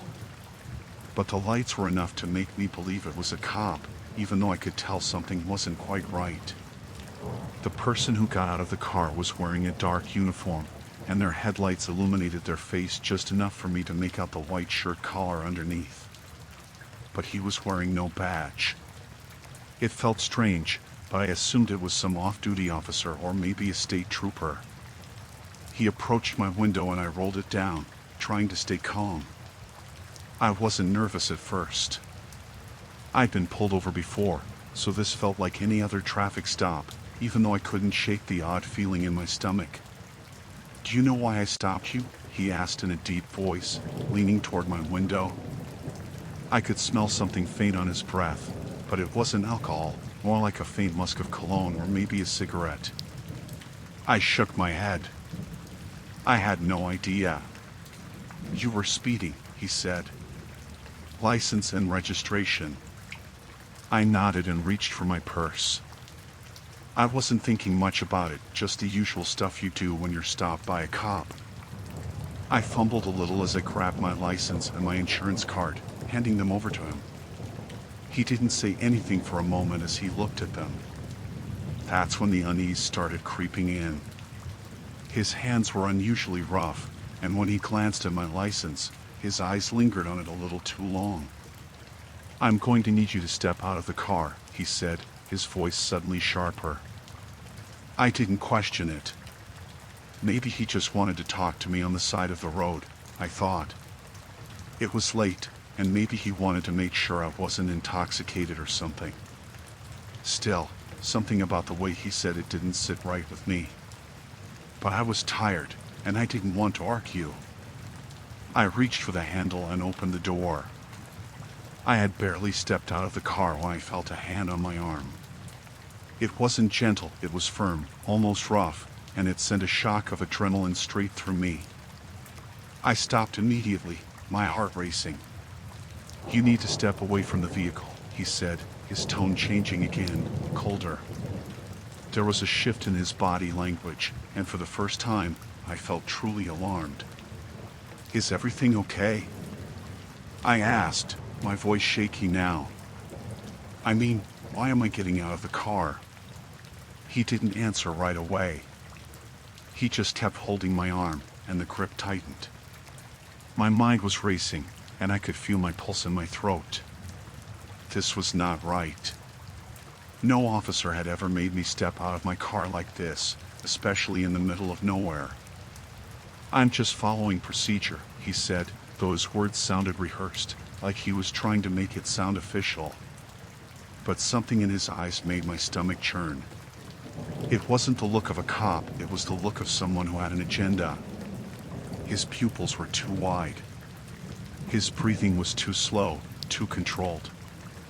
"I need to call someone," I said, trying to stay calm but my voice trembling now. I reached for my phone, but before I could unlock it, his grip on my arm tightened, and he pulled me toward his car. "No, you don't need to do that," he said in a low, menacing tone. "Just come with me, and it'll be fine." I tried to pull away, but he was stronger than I expected. His hold was firm, and I couldn't break free. Panic surged in me, and every instinct told me to run. But before I could make any kind of move, I felt a sharp tug on my arm, and then, like a switch had flipped, I realized he wasn't planning to let me go. This wasn't a traffic stop. This was a trap. He pushed me toward his car, and that's when the full realization hit me. The man wasn't a cop. He wasn't anything like one.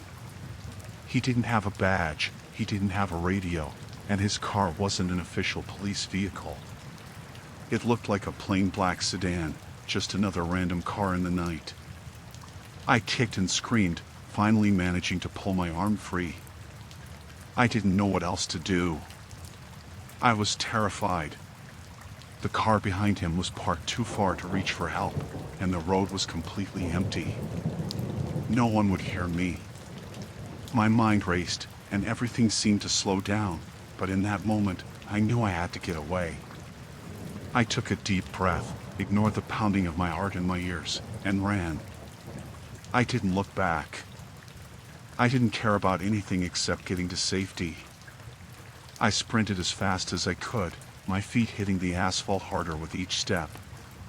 The sound of his voice calling after me was distant now, but I could feel his eyes on me. I didn't stop running until I found a well-lit gas station about a mile up the road. I ran inside, gasping for breath, and told the clerk what had happened. He immediately called the police. When they arrived, they took my statement, and I found out that there had been reports of people being targeted by fake officers in that area for weeks. I couldn't believe it. They never found the man. The car was gone by the time the police got to the scene, and the only thing they could do was take my report.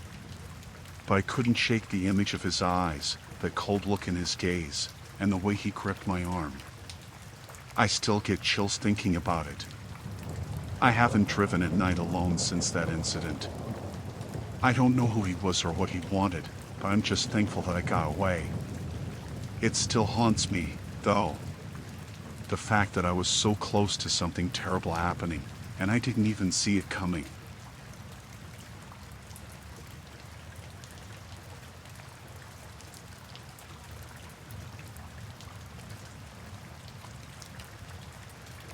I'm a bus driver, been doing it for a few years now. I've always kept to myself, focused on the job.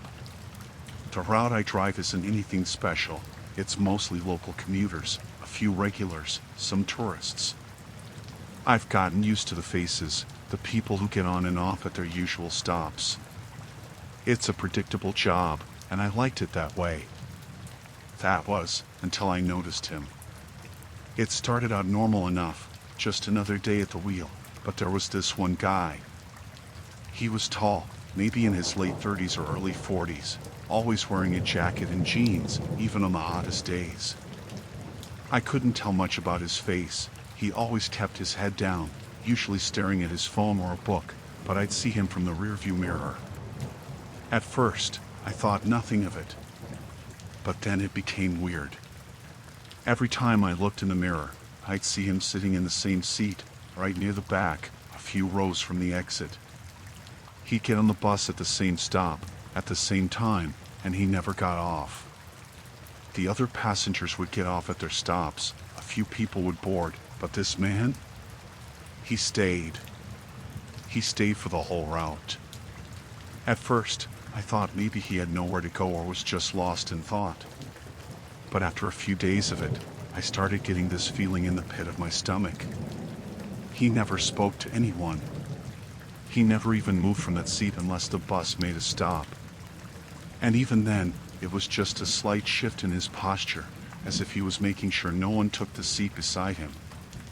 One night, I was driving the last shift, and I noticed that he was still there, sitting in the back. The bus had emptied out, everyone else had gotten off, but not him. I was doing my usual check, making sure no one had left anything behind, when I glanced in the mirror. He was watching me.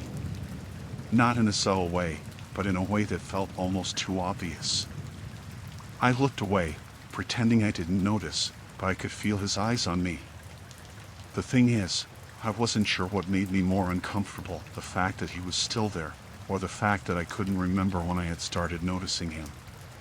The next day, I was on the same shift, driving the same route. There he was again. Same jacket, same spot. It was like clockwork. I didn't think much of it at first, but this time, I could see him watching me more closely, almost like he was waiting for something. His eyes weren't wandering like they usually did. They were fixed, staring straight at me through the rearview mirror. I tried not to let it get to me. I told myself it was nothing. But by the third day, I was starting to feel paranoid. He hadn't missed a single shift, and he hadn't gotten off once. One afternoon, I decided to take a different route. It wasn't a big change, just a small detour, but enough that it would make the ride a little longer. The guy didn't budge. He was still sitting in the same spot, his eyes still locked on me through the rearview mirror. It made my skin crawl. The last stop before I was supposed to turn around is always quiet, a residential area, usually just a couple people getting on or off. But that day, when I glanced up at the rearview, I saw him stand up. I didn't think much of it at first. I thought he was finally getting off, but then he just walked to the front of the bus. I stopped the bus, confused. I waited for him to get off, but he just stood there. Not looking out the window, not doing anything. He was just standing there, staring at me. "Can I help you?" I asked, trying to sound casual. No answer. He just stood there, staring. The moment felt like it stretched on forever. I felt a cold sweat forming on my back, a nervous knot in my stomach. Why wasn't he leaving? Why wasn't he getting off the bus? Is there a problem? I asked again, my voice a little shaky. He didn't speak. He just took a step closer, moving toward the driver's seat. "Hey," I said, trying to stay calm, "you need to sit down." But he didn't listen. He was almost beside me now, and I could smell his cologne, something cheap, overpowering. I could feel him right behind me. Then, just as I was about to say something else, he spoke. "You're driving the wrong way," he said, his voice low, almost too quiet for me to hear over the hum of the bus engine. I didn't know what to say. What? I stammered. He leaned closer, and I could see the faintest smile on his face. "You're supposed to go the other way," he said again. The tone in his voice, the calmness, made my chest tighten. I didn't know what he meant, or if he was just messing with me, but I could feel something wasn't right. I pulled the bus over to the side of the road, pretending to check the route. He still didn't move, still standing next to me, watching. I could hear his breath now, soft and steady. And that's when I saw it, something glinting in his hand. A knife. My heart stopped. I froze, too scared to move, but just enough awareness in me to know that I had to act fast. "Is there something I can help you with?" I asked, trying to sound calm but failing miserably. He didn't answer, just kept his eyes locked on mine, his grip tightening around the knife. I knew I had only one option: get away. I made a snap decision. I grabbed the radio, hit the button, and called for help. It wasn't until I saw his face change, his eyes narrowing, that I realized what had just happened. He knew. He knew I'd called for help. I wasn't sure if he was going to attack or leave, but when I heard sirens in the distance, he made a sharp turn and bolted off the bus without a word. I didn't wait. I locked the doors, called the police, and stayed in that bus until they arrived. They found nothing when they searched the area. No trace of the guy. I'm still driving, but I haven't seen him since that night. Every time I look in the rearview mirror now, I feel like I'm waiting for him to be there. Just sitting in that same spot, staring at me. But every day, he's not.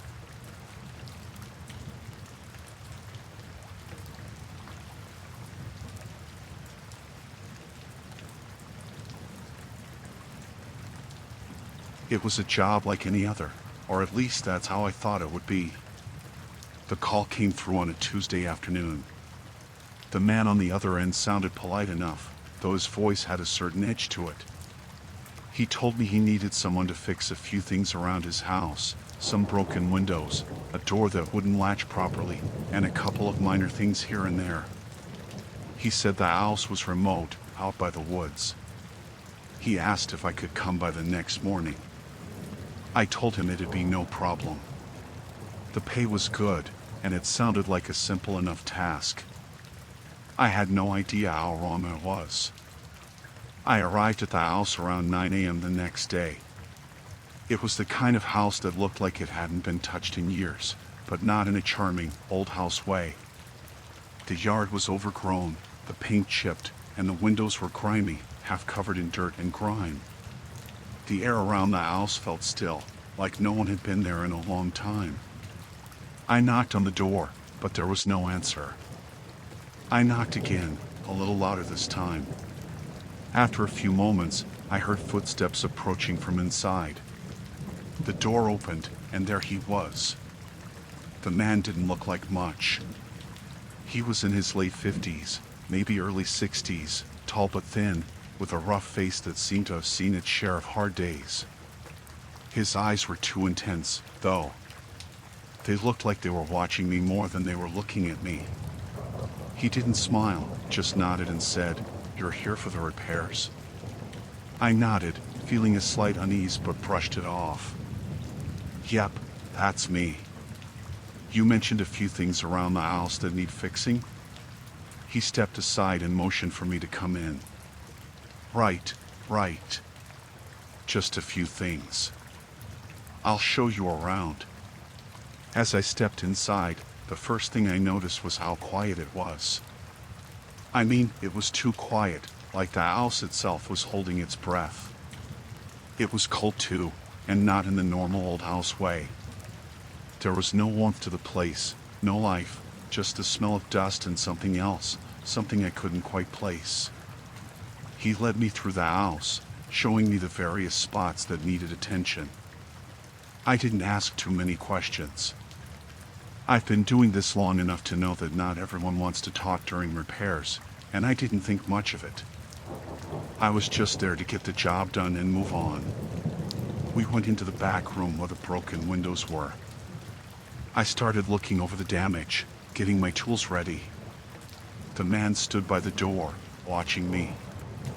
I could feel his eyes on the back of my neck, and it was starting to bother me. "You okay?" I asked, trying to make some small talk. He didn't answer right away. Just stood there, his face unreadable. Finally, he spoke. "You'll be here a while, won't you?" I paused. "Maybe a few hours, yeah. I'll fix up the windows, then move on to the door. It shouldn't take long." He didn't say anything else. He just nodded, slowly, and stood there in silence while I worked. The more I worked, the more I started feeling like something was off. It wasn't just the house, though the house was unsettling enough. It was the way he acted, like he was waiting for something, or maybe watching for something. I tried to shake off the feeling. I was here to do a job. That was it. But I couldn't shake the sense that I was being watched. Around noon, I took a break to grab my water bottle and check my phone. No service, as I expected. The house was too far out for any signal to get through.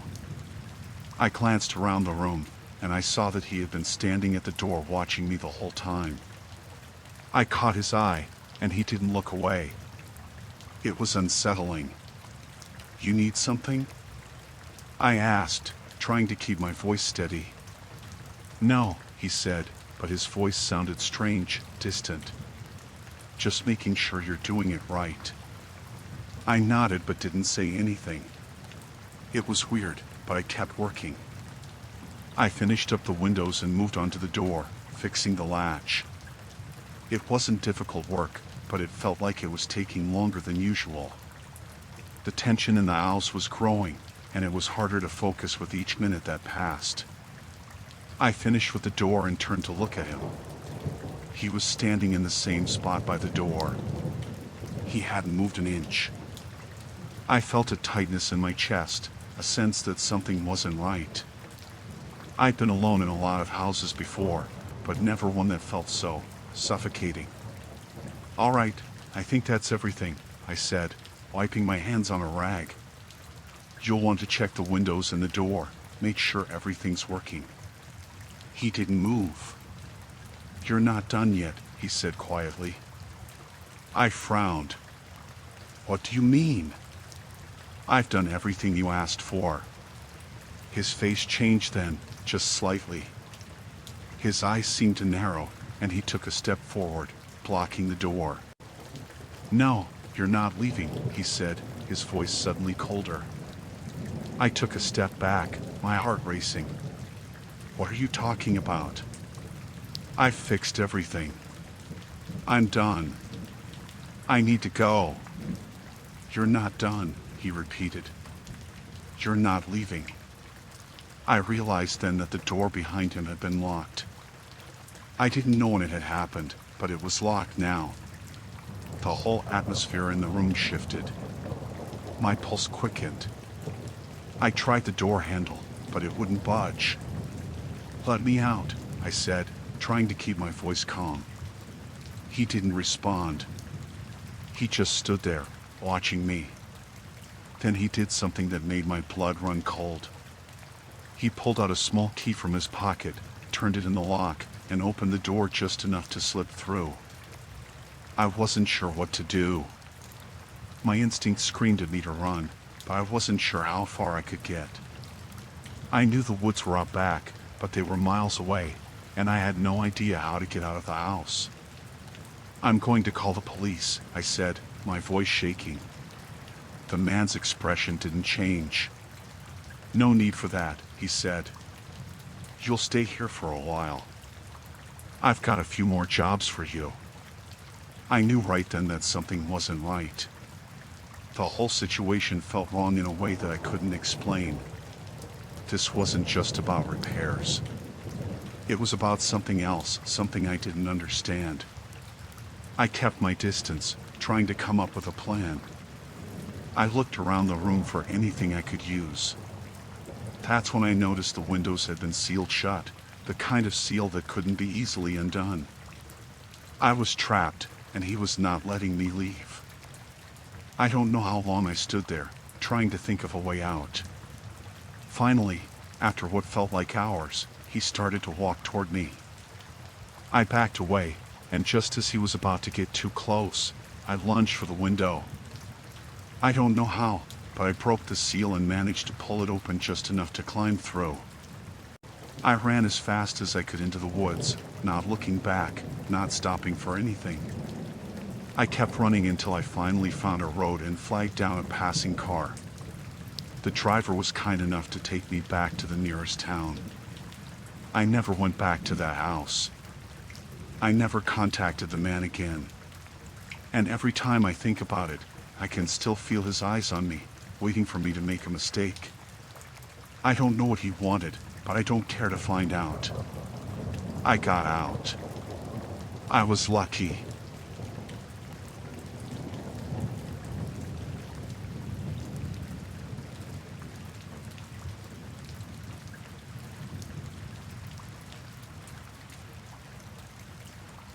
I used to work as a delivery driver for a company that handled large shipments. Most of the time, it was easy work to pick up the package, drop it off, get a signature, and move on to the next stop. The night it happened, I had one last delivery on my route. The warehouse was way out of town, on an industrial road that was mostly empty. I'd been there a few times before. The place was always quiet, just a few guys working late shifts, unloading trucks or organizing pallets. The package I was delivering wasn't unusual. Just a long, rectangular crate about 6 feet tall. The thing that stuck out was the weight. It was heavier than anything I'd moved that week. I had to use the dolly to get it onto the truck, and when I stopped at the warehouse, it took all my strength to roll it to the loading dock. The dock door was open when I arrived, but the lights inside were dim. I called out, but no one answered at first. After a minute, a guy came around the corner. He looked rough, like he hadn't slept in days, dark circles under his eyes, stubble on his face.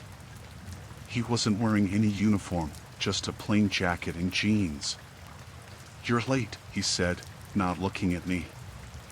I told him I had other stops, but he didn't seem to care. He just pointed to the crate and said, "Bring it in." I pushed the dolly into the warehouse. It was colder inside than I expected, and it smelled bad, like chemicals and something rotting. The guy led me to a corner where a few more men were standing. There were 4 of them total, all dressed the same, jackets, work boots, no uniforms.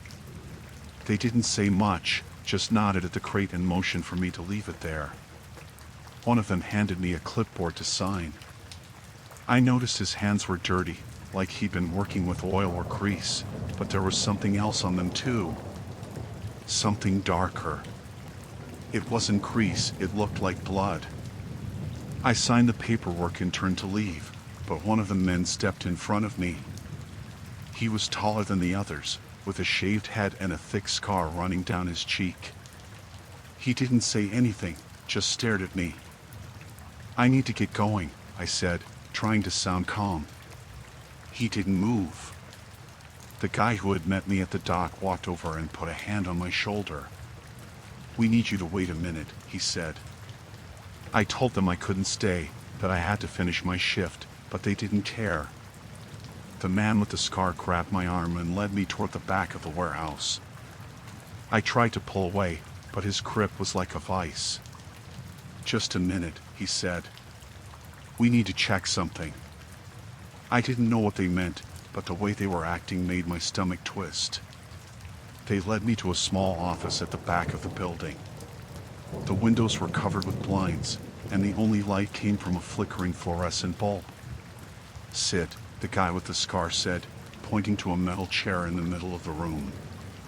I sat. My hands were sweating, and my heart was racing. They stood around me, blocking the door. The guy who had handed me the clipboard opened the crate. I couldn't see what was inside from where I was sitting, but the others leaned in, murmuring to each other. "What's going on?" I asked. They didn't answer. One of them, a younger guy with a nervous look on his face, glanced at me and then quickly looked away. The man with the scar closed the crate and walked over to me. "Where did you pick this up?" he asked. I told him the address. He nodded but didn't say anything else. The room was so quiet I could hear the hum of the light above us. Then he leaned down, his face inches from mine. "Did you open it?" I shook my head. "No. I just picked it up like I was told." He stared at me for a long moment, then straightened up. Good. Stay here. The four of them left the room, locking the door behind them. I stood up and tried the handle, but it wouldn't budge. I pounded on the door, yelling for them to let me out, but no one came. I didn't know how long I was in there, but it felt like hours. I could hear faint voices outside, but I couldn't make out what they were saying. Then I heard something else, something heavy being dragged across the floor. I looked around the room, trying to find something to defend myself with, but there was nothing. Just the chair, the desk, and a filing cabinet. I opened the drawers, but they were empty. The door finally opened, and the guy with the scar came back in. He had something in his hand, a long, thin knife. My throat went dry. "You shouldn't have come here," he said. "I was just doing my job," I said, trying to keep my voice steady. He stepped closer, holding the knife at his side. Sometimes people see things they shouldn't. Hear things they shouldn't. I backed up until I hit the wall. I didn't see anything. I swear. He tilted his head, like he was considering my words. Then he smiled, a cold, humorless smile that made my skin crawl. "You're going to help us clean up," he said. I didn't understand what he meant until he grabbed my arm and pulled me out of the room. The other 3 men were standing by the crate, which was now lying on its side. Something was sticking out of it, a piece of fabric, dark and stained. "Get rid of it," the man with the scar said to the others. One of them hesitated. "What about him?" he asked, nodding toward me. The scarred man looked at me, his expression unreadable. "He's going to help." They handed me a tarp and a roll of duct tape. I didn't want to take them, but I didn't have a choice. My hands were shaking so badly I could barely hold onto them. They opened the crate fully, and I saw what was inside. I won't describe it. I can't. All I'll say is that it was worse than anything I'd ever imagined. "We don't have all night," one of them snapped. I don't know how I got through it. I just did what they told me, trying not to think about what I was doing, about what I'd seen. When we were done, they loaded everything into a truck parked behind the warehouse. "Now leave," the man with the scar said, shoving me toward the door. I didn't wait. I ran to my truck and drove as fast as I could, not stopping until I was miles away. I didn't go to the police.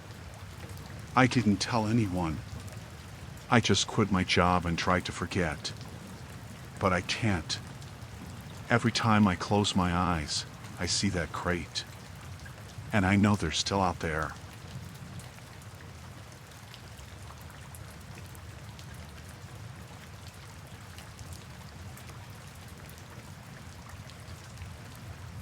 It had been raining for hours by the time we decided to stop for the night.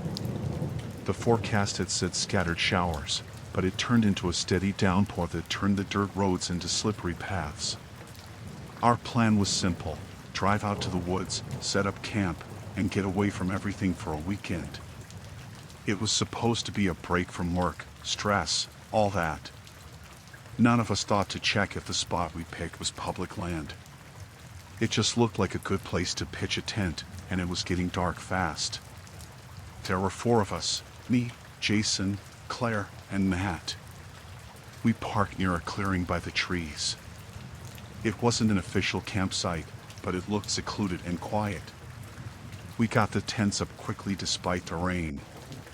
The sound of the drops hitting the canvas was loud but kind of calming. After that, we sat around under a tarp Jason had brought, trying to keep the fire going with damp wood.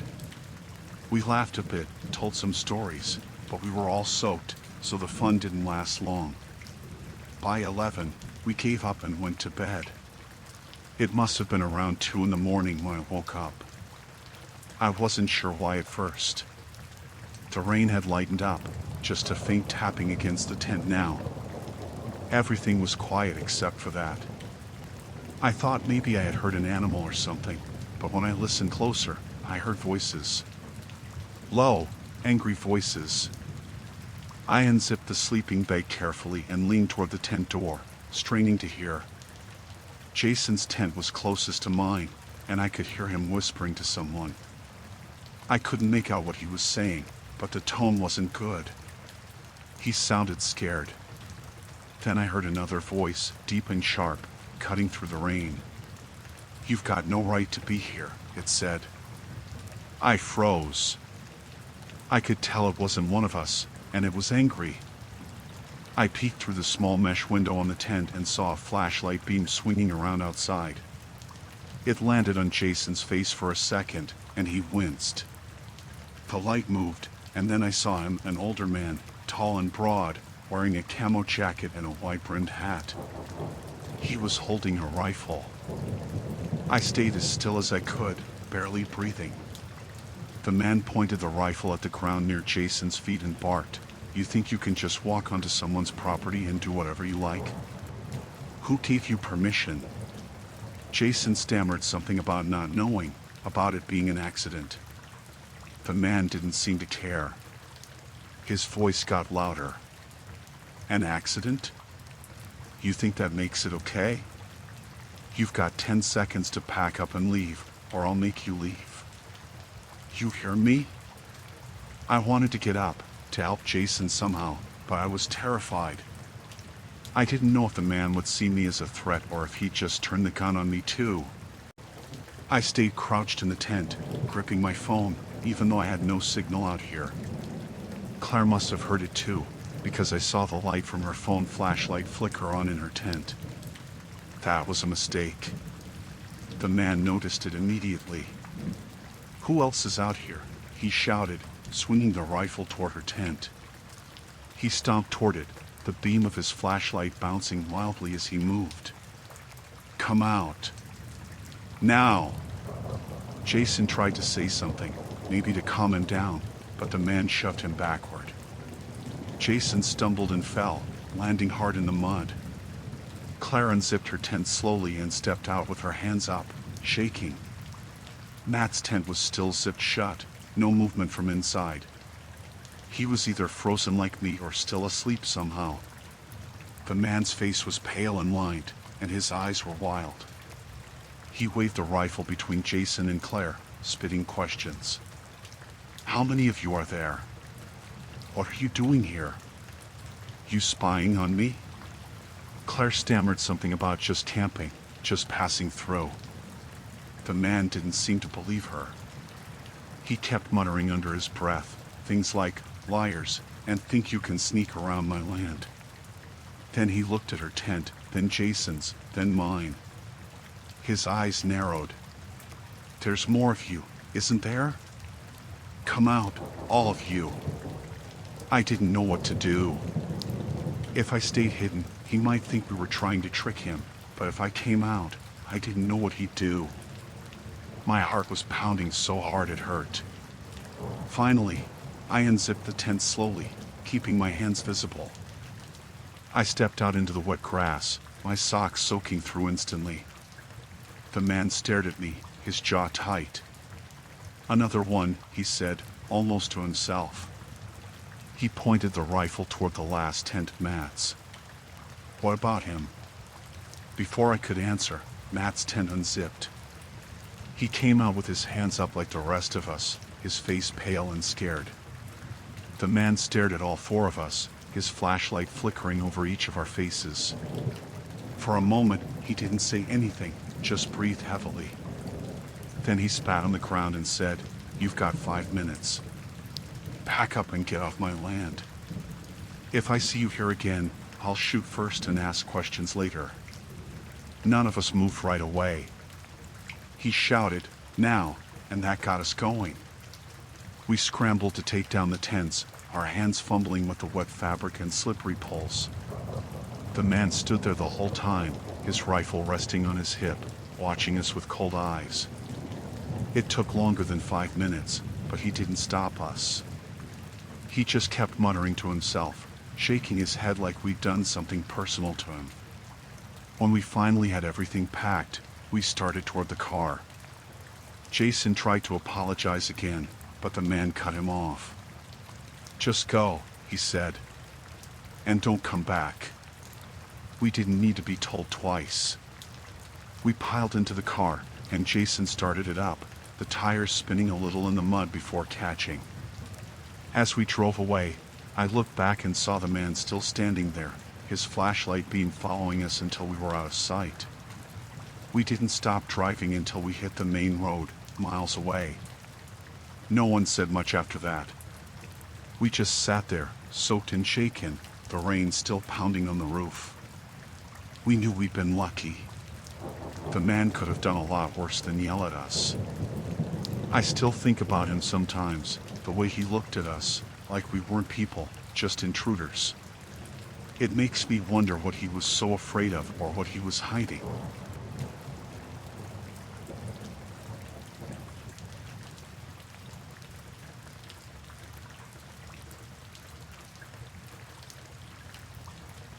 I've thought about telling this story for a while now, but every time I try, I can't quite get the words right.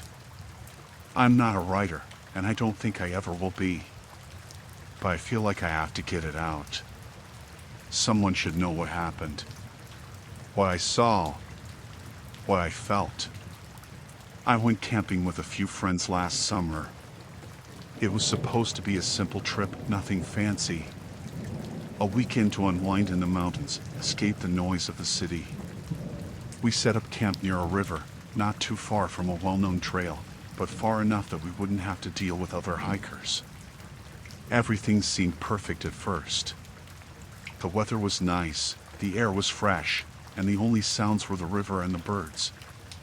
We had a good time. A few hikes, some fishing, a campfire. It was nice. But on the third day, things started to go wrong. We had planned to go for a long hike. The others wanted to explore a bit further, up into the hills. I didn't want to go at first, but I decided to tag along. I figured it would be nice to get away from the camp for a bit and stretch my legs. So we packed some water, snacks, and set off early in the morning. The hike was more difficult than I expected. The path wasn't as clear as I thought it would be, and the terrain got rough pretty quickly. But the view was beautiful. We stopped at a few overlooks, took some pictures, and then started heading back down. I didn't think it would be that hard to find our way back to camp. But by the time we turned around to head back, I realized I had gotten turned around. I wasn't sure which direction we had come from. I thought I remembered the trail, but everything started to look the same. I didn't want to admit I was lost, so I kept walking, thinking I'd find the way back soon enough. The others were ahead of me, but I wasn't too worried. I thought I'd catch up. The deeper into the woods I went, the more everything seemed unfamiliar. The path was less visible now, overgrown in spots, and I couldn't hear the river anymore. I stopped and tried to get my bearings, but I couldn't make out anything that looked familiar. I should have turned back right then, but I didn't. I kept going. After what felt like hours, I noticed something strange. There was a small clearing ahead. The ground was trampled, the grass bent, and there were footprints. They didn't look like animal prints. They were too large, too uneven. As I got closer, I saw something that made my stomach drop. A pile of broken branches, stacked in a way that didn't seem natural. It looked like someone had been trying to build something, but there was no sign of anyone around. I felt a knot form in my stomach, and I tried to turn around, but that's when I heard it. A rustling sound, like someone was moving through the trees. It was faint, but it was there. My heart started to race, and I held my breath, straining to listen. There was no one else on the trail. I knew that. I hadn't seen anyone else the whole time we'd been out here. And yet, I could feel something watching me. I backed away slowly, trying not to make a sound, but it felt like the woods were closing in on me. The rustling grew louder, and then, just as suddenly as it started, it stopped. complete silence. I didn't wait around to figure out what it was. I turned and started running, hoping to find the trail again. The panic started to settle in. I was lost, and I didn't know which way to go. I kept running, but it felt like the trees were getting thicker, like they were deliberately blocking my path. I could feel my chest tightening, and my legs were starting to give out.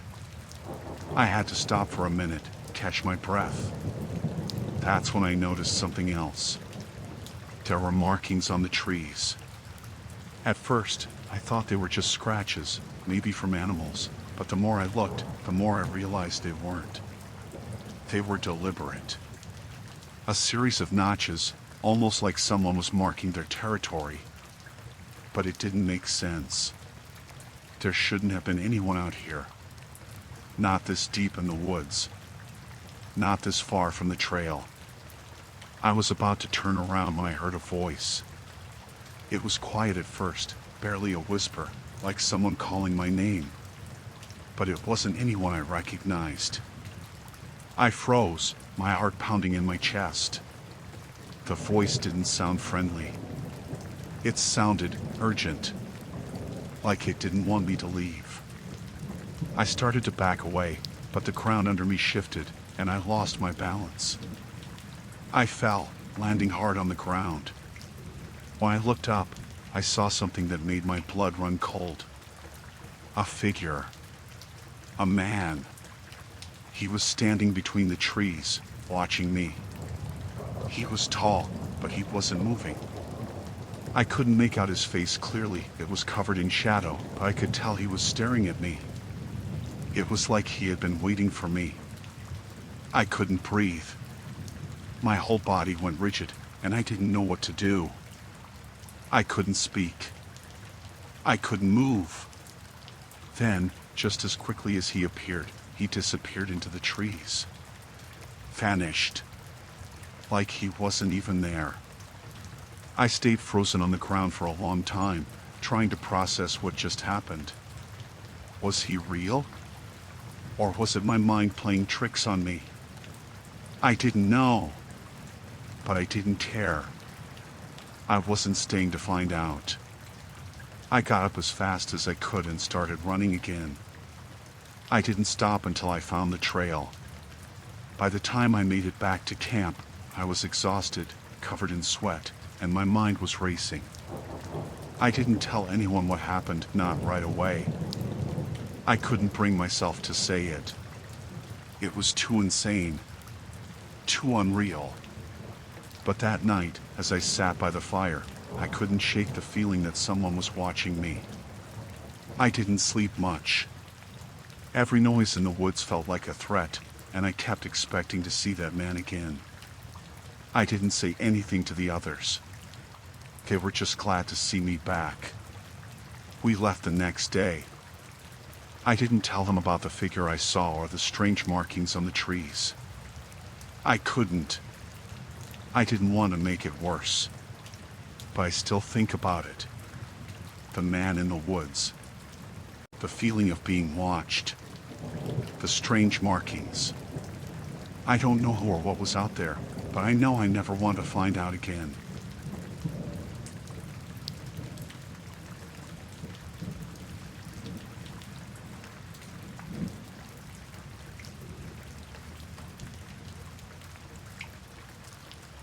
It was supposed to be a simple weekend getaway, nothing fancy. A few friends and I, just wanting to disconnect for a bit, get away from our regular routines. We decided on a spot deep in the woods, far away from any tourist trail. There were 5 of us in total, and we were all in our mid-20s, just looking for some quiet, fresh air, and a little bit of adventure. We'd been hiking for a few hours when we stumbled upon it. The cabin.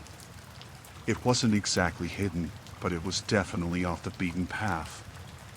We came across it while walking along the edge of a creek, our feet tired and our conversations dying down as we started to focus more on the hike itself. The cabin sat there, not far from the water. It was small, made of dark wood, with a roof that was clearly older than the rest of the structure. From where we were standing, It looked abandoned, dirty windows, the kind of place you'd assume hadn't been lived in for years. The moment we saw it, the thought that ran through my head was simple. It was a good place to check out for a few minutes. A nice break from the hike. "We should check it out," said Nick, the most adventurous of the group. "Could be interesting. Might even find some cool old stuff."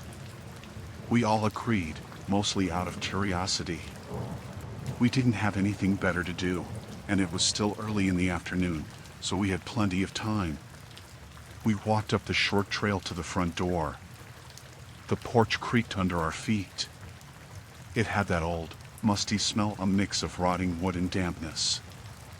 I didn't think anything of it at the time, but I remember the air feeling colder as we got closer. Nick knocked, but no one answered. He turned the knob, and the door creaked open, as if it had been waiting for us. The first thing I noticed when we stepped inside was the silence. It was like the place hadn't been disturbed in years, but at the same time, it felt wrong. I couldn't shake the sense that we weren't supposed to be there. The inside was just as you'd expect: old furniture, some broken chairs, a table covered in dust. But there was something off. On the far wall, there were a bunch of photographs, pinned up with crooked tacks. I stepped closer to get a better look. They weren't normal photos. There were faces, but they all had something about them, something unsettling. Some were of people I didn't recognize, but others, they looked like they were taken recently, like they'd been watching the people in the photos for longer than they should have. Nick was over by a table on the other side of the room, flipping through some papers. He muttered something under his breath, but I was too focused on the photos to catch it. I turned to see what he'd found and saw what looked like a bunch of maps. My heart skipped a beat. They were of the forest, of the area around where we were camping. And then I saw it. Our campsite was marked on the map, along with a bunch of other little marks. Trails, paths, and locations.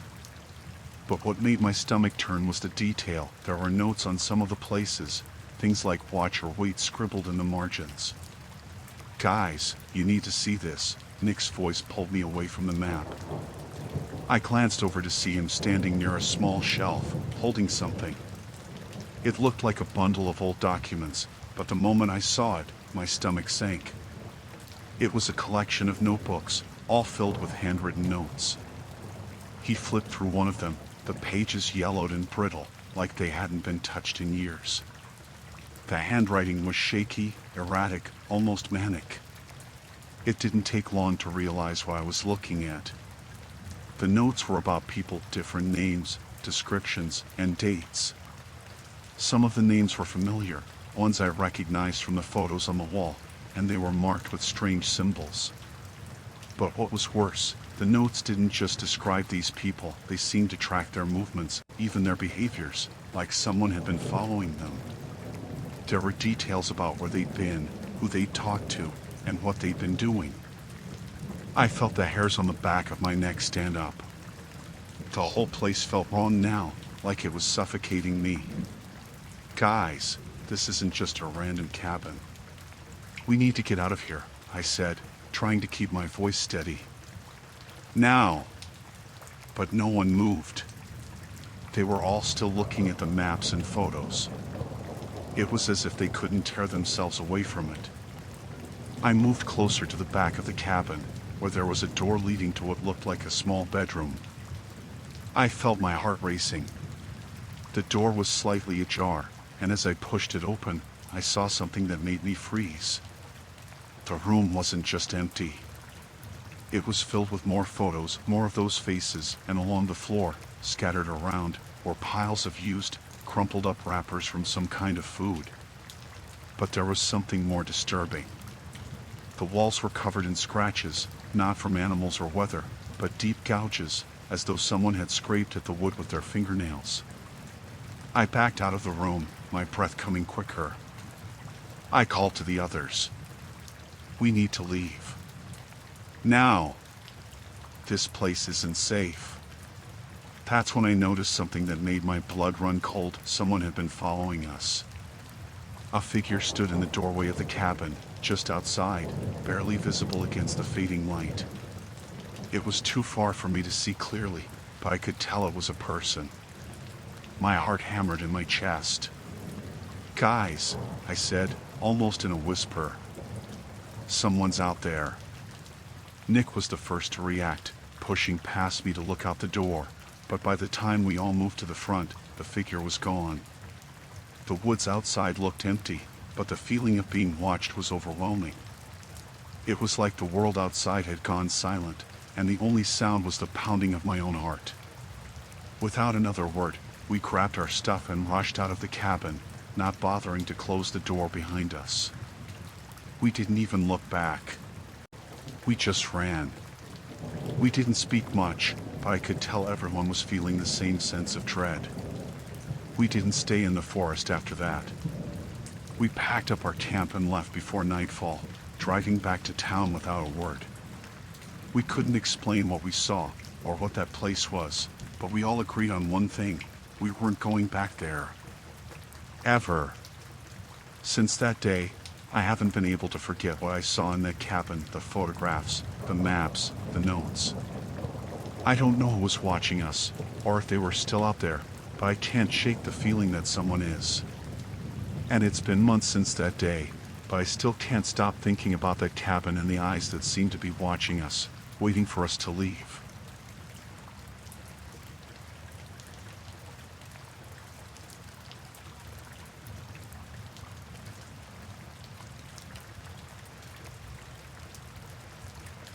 It started out as a dumb idea.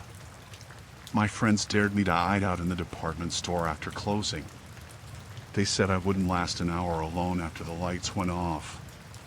We'd been hanging out at the mall all afternoon, and by the time we came up with the plan, it was almost closing time. They left before the staff started their final rounds, leaving me alone to figure out how to stay unnoticed. I found a spot behind a rack of winter coats in the men's section. It wasn't perfect, but it was quiet, and the coats hung low enough to block me from sight. I crouched there, waiting, listening as the last announcements played overhead and the store got quieter. Eventually, I heard the sound of the security gates rolling down at the entrances. When everything was silent, I crawled out. The store looked strange in the dark, all shadows and empty aisles. It wasn't scary, not yet. Mostly, it felt like I'd stepped into another world. I walked through the aisles, trying not to make too much noise. My plan was to stay for a couple of hours, take a few pictures to prove I'd done it, and then sneak out when the gates reopened in the morning. I headed to the electronics section first. The TV displays were off, but a few laptops were still on, their screens casting faint blue light. I took out my phone to record a video, whispering into the mic about how I was all alone. That's when I heard the first noise, a sharp, metallic clink, like a door handle being turned. I froze, holding my breath, and looked around. Nothing moved. The sound didn't come again, so I told myself it was just part of the store settling. I kept walking, heading toward the toy section. That's when I saw the flashlight. It was faint at first, a beam of light sweeping across the floor on the far side of the store. My stomach dropped. I hadn't thought about security. I figured they'd just lock the doors and leave, maybe check the cameras once in a while. But someone was definitely inside, moving through the aisles. I ducked behind a shelf and tried to think. If they caught me, I'd be in trouble. Maybe not arrested, but definitely banned from the mall, and my parents would kill me. I decided to wait until the light passed and then find a better hiding spot until the person left. But the light didn't pass. It got closer. I could hear footsteps now, slow and deliberate, like whoever it was wasn't in any hurry. I crouched lower, pressing myself against the back of the shelf. The footsteps stopped, and I held my breath, listening. Then I heard a voice. "I know you're in here." It wasn't loud, but it carried through the silence of the store. The tone was flat, almost casual, but there was something off about it, something that made my skin crawl. "I saw you on the cameras," the voice continued. "Come out now, and this will be easy." I didn't move. My heart was pounding so hard I was afraid he'd hear it. I peeked through a gap in the shelves and saw the flashlight beam swinging back and forth. The man holding it was wearing a uniform, but it didn't look like the mall security I'd seen before.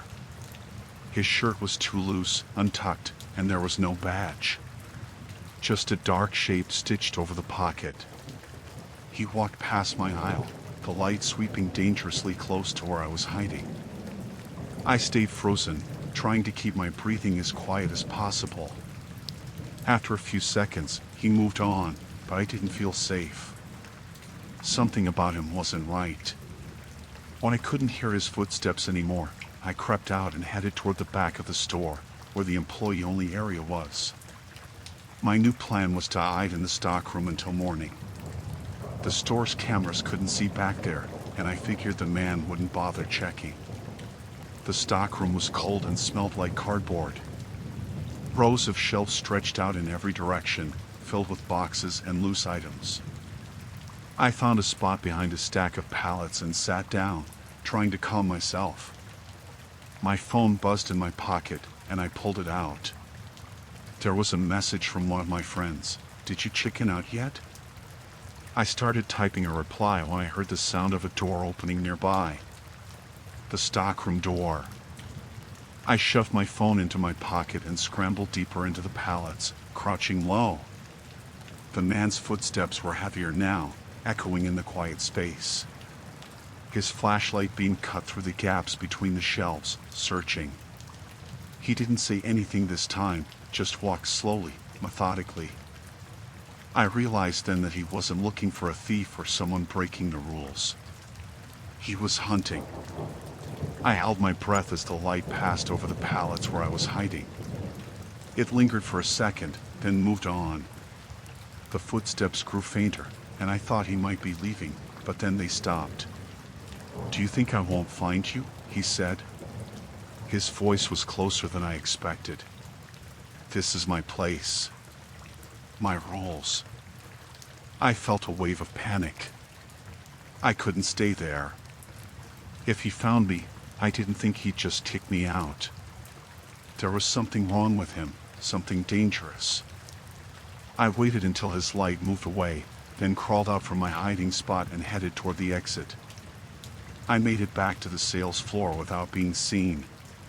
The store was even darker now, and I could barely see a few feet ahead of me. I moved as quickly as I could, trying to stay quiet. The front doors were just ahead, and I could see the faint glow of the mall's lights beyond the gates. I thought I was going to make it. Then I heard the sound of keys jingling behind me. I turned and saw the man standing at the edge of the aisle. He wasn't shining his flashlight anymore, but I could see him clearly enough. His face was pale, his eyes wide and unblinking. He smiled, and it wasn't a friendly smile. "Leaving already?" he asked. I didn't answer. I turned and ran toward the front doors, my sneakers squeaking on the tile. I heard him running behind me, his footsteps faster now, closing the distance.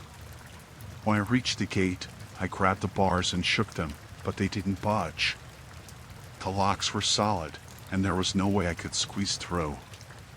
I looked around, desperate for another way out, and saw the fire exit sign glowing in the distance. I sprinted for it, my legs burning, my lungs aching. The man was still behind me, but I didn't look back. When I reached the fire exit, I slammed into the bar and pushed it open. The alarm blared, deafening, but I didn't care.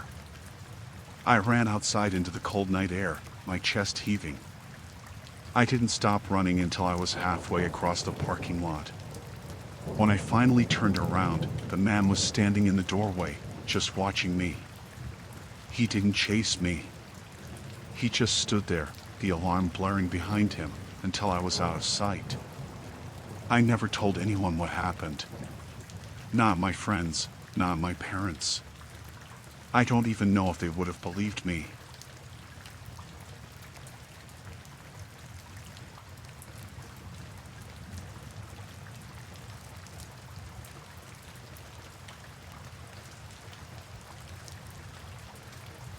It happened a few weeks ago, and I still can't stop thinking about it. It started off as an ordinary drive, just me on a quiet road, the kind that goes on forever with hardly any traffic. I'd been out for a few hours, taking the back roads through the countryside. My goal was just to clear my head, enjoy some solitude. The sun had started to set, casting everything in a dim golden light, and the road was empty. It was peaceful. But then I saw him. He was standing at the side of the road, waving his arms like he was trying to flag me down. At first, I thought it was a person in trouble. Maybe their car had broken down or they needed directions. I was alone, and it was the kind of road where help could be a long time coming, so I thought I'd stop and see if he was okay. It wasn't until I was closer that I started to get a bad feeling. There was something off about the way he was standing, how rigid he seemed, like he was almost too still for someone who was supposedly in need. I slowed the car, my instincts telling me to at least be cautious. As I got closer, the man didn't step forward, just stood there with his arms out, still waving, his face impossible to read. I could see his eyes now. Something about them, it wasn't panic or desperation, but more like calculation. The pit of my stomach tightened, but I told myself not to overthink it. I wasn't a kid anymore, and it was probably fine. I stopped a few feet from him, rolled down the window, and asked, "Hey, you need some help?" He didn't immediately answer. Instead, he glanced over his shoulder, then back at me, and finally nodded. "Yeah," he said, voice a little rough. "I've been walking for miles. My truck broke down back there. I don't know what happened to it. Can you give me a lift to the gas station, just a few miles up the road?" Something about the way he said it didn't sit right with me. I could see that his clothes were dirty, but there wasn't any sign of a breakdown, no car nearby, no tools. Just this guy, standing on the side of the road, looking like he'd been out there for hours. I wanted to drive off, but I didn't want to seem rude. "Are you sure it's not far?" I asked, my eyes scanning the trees along the road behind him. "Yeah," he said quickly, shaking his head. "It's just up there. It's not far, I swear." I hesitated for a second longer, and that's when I saw movement out of the corner of my eye. From behind the trees, figures started to emerge. At first, I thought maybe they were other travelers, but then I saw the way they moved, purposeful, deliberate. It wasn't the casual walk of someone on a hike. It was controlled. That's when everything hit me. A chill ran down my spine. Something wasn't right. These weren't just random people. I don't know how I knew, but I could tell. I quickly rolled the window up halfway, keeping my hand on the door handle, just in case. The first figure that came out was a man, tall and broad, with a baseball cap pulled low over his face. Behind him, two more people, a woman and another man. They all looked off. Their clothes were mismatched, like they had been wearing whatever they could find. They weren't acting normal either. Their eyes were fixed on me, and they were moving with intent. The man who'd been standing by the road had stopped waving and was just staring at me now, a strange half-smile forming on his lips. I could feel my heart racing as my mind went into overdrive, calculating escape routes. I glanced behind me, trying to figure out if I could make a fast getaway. The road stretched out for miles, and I had no idea what was out there. I tried to force myself to stay calm, but my hands were shaking. The man who'd been flagging me down took a step closer, his hand resting on the side of my car. "You know," he said, his tone changing, becoming smoother, more menacing, "we don't take kindly to people who don't help each other out around here." My throat tightened. I wasn't stupid. I knew I had to get out of there, fast. But just as I was about to shift into drive, the man placed his hand on my side mirror and leaned down. "It'd be better if you just got out of the car," he said, his voice barely above a whisper. "No reason to make this hard." The others had closed the distance now. The woman was smiling, but her smile didn't reach her eyes. The two men were standing off to the side, each of them looking ready to move at any moment. I froze, not knowing what to do, but my instincts kicked in. I slammed my foot on the gas, spinning the wheels on the gravel before I sped off, throwing up a cloud of dust in my rearview mirror. My heart was pounding in my chest as I looked back once, seeing them all standing there in the middle of the road, watching me drive away. It was only when I rounded a corner and they disappeared from view that I let out a breath I didn't realize I was holding. I didn't stop until I was miles down the road, my hands still gripping the steering wheel as if I were holding on to my life itself.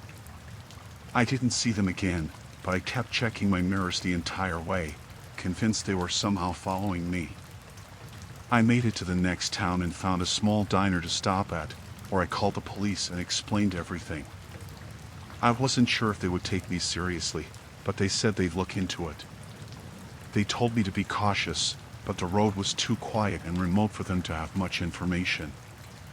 I don't know who they were, but I'm glad I drove away. I don't know what would have happened if I'd stayed. I haven't gone back on that road since, and I don't think I ever will. Something about those people, I just knew they weren't out there for a friendly chat. And I still wonder if I was the only one they ever tried it with.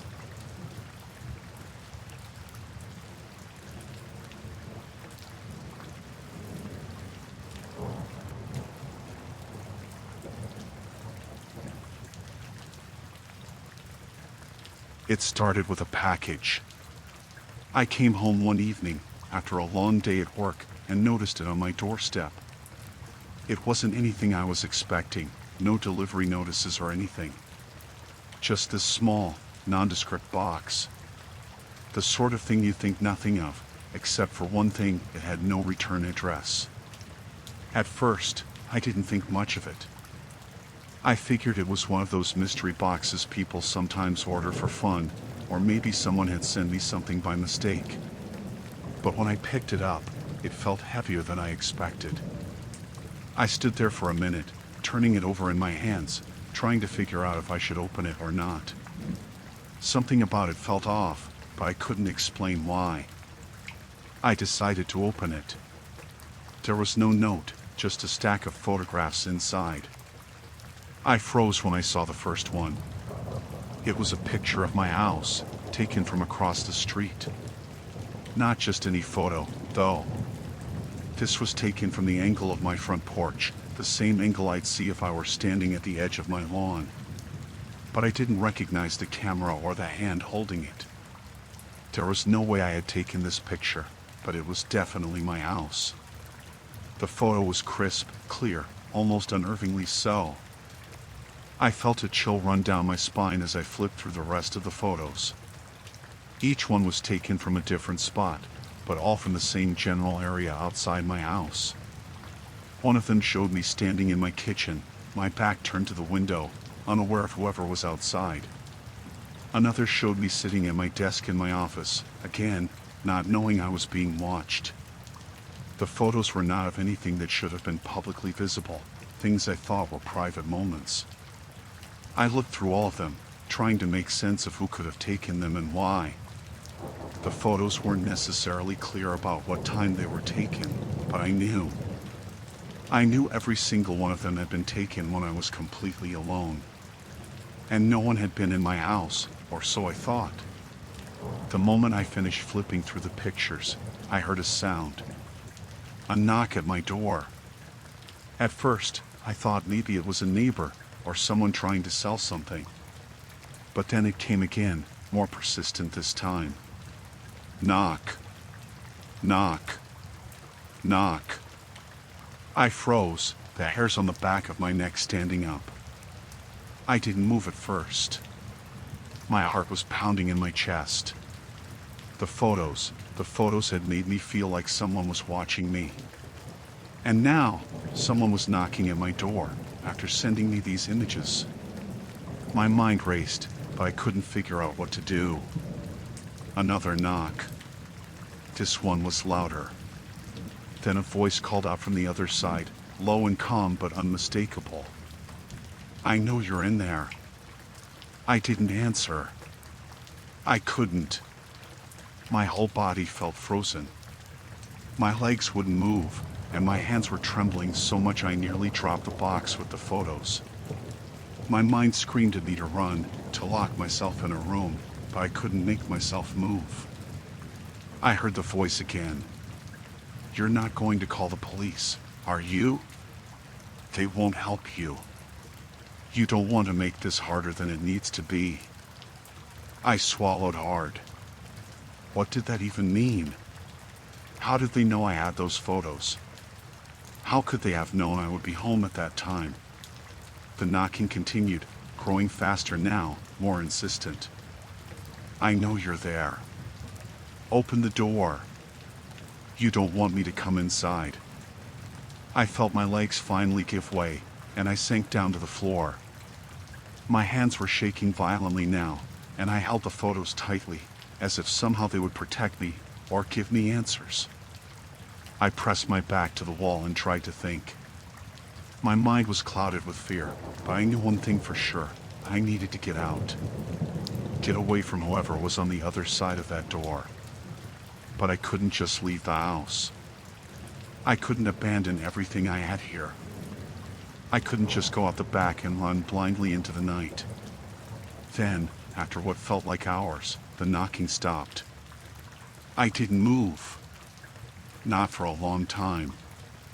I stayed as still as I possibly could, listening for any sounds. I tried to peek through the curtains without letting them see me, but everything was so quiet, too quiet. I knew the person, whoever they were, was still out there. I had to do something. I couldn't stay in the house any longer. I needed to get to the phone. I needed to call the police. But what if they were watching? What if they were listening? I waited for what felt like an eternity before finally forcing myself to stand. I grabbed my phone, my heart still hammering, and slowly, quietly, I moved to the back of the house, staying out of sight. I called 911 as I opened the back door, stepped into the yard, and quietly closed it behind me. I ran, making sure to stay low, until I reached the neighbor's house. I didn't stop. I rang the doorbell, hoping they'd let me in. The neighbor wasn't home, but their car was in the driveway, so I kept trying. I could hear the sirens in the distance, but it felt like they would never reach me in time. It felt like an eternity before I saw the police lights flashing in the distance, but I wasn't about to wait any longer. The cops arrived shortly after. They didn't find anyone, of course. No one had been on my porch. No one had been near my door. But I was still terrified. When they asked about the photos, I showed them the box. They didn't know what to make of it. They told me to file a report, but they weren't optimistic. I didn't sleep that night. I didn't sleep the next night either. It was hard to forget those images. Hard to forget that feeling of being watched. I don't know who it was. I still don't. But I haven't seen that package again, and I haven't gotten any more strange knocks. But I'm still waiting, and I'm still scared. I haven't been able to shake the feeling that they're still watching. Still out there.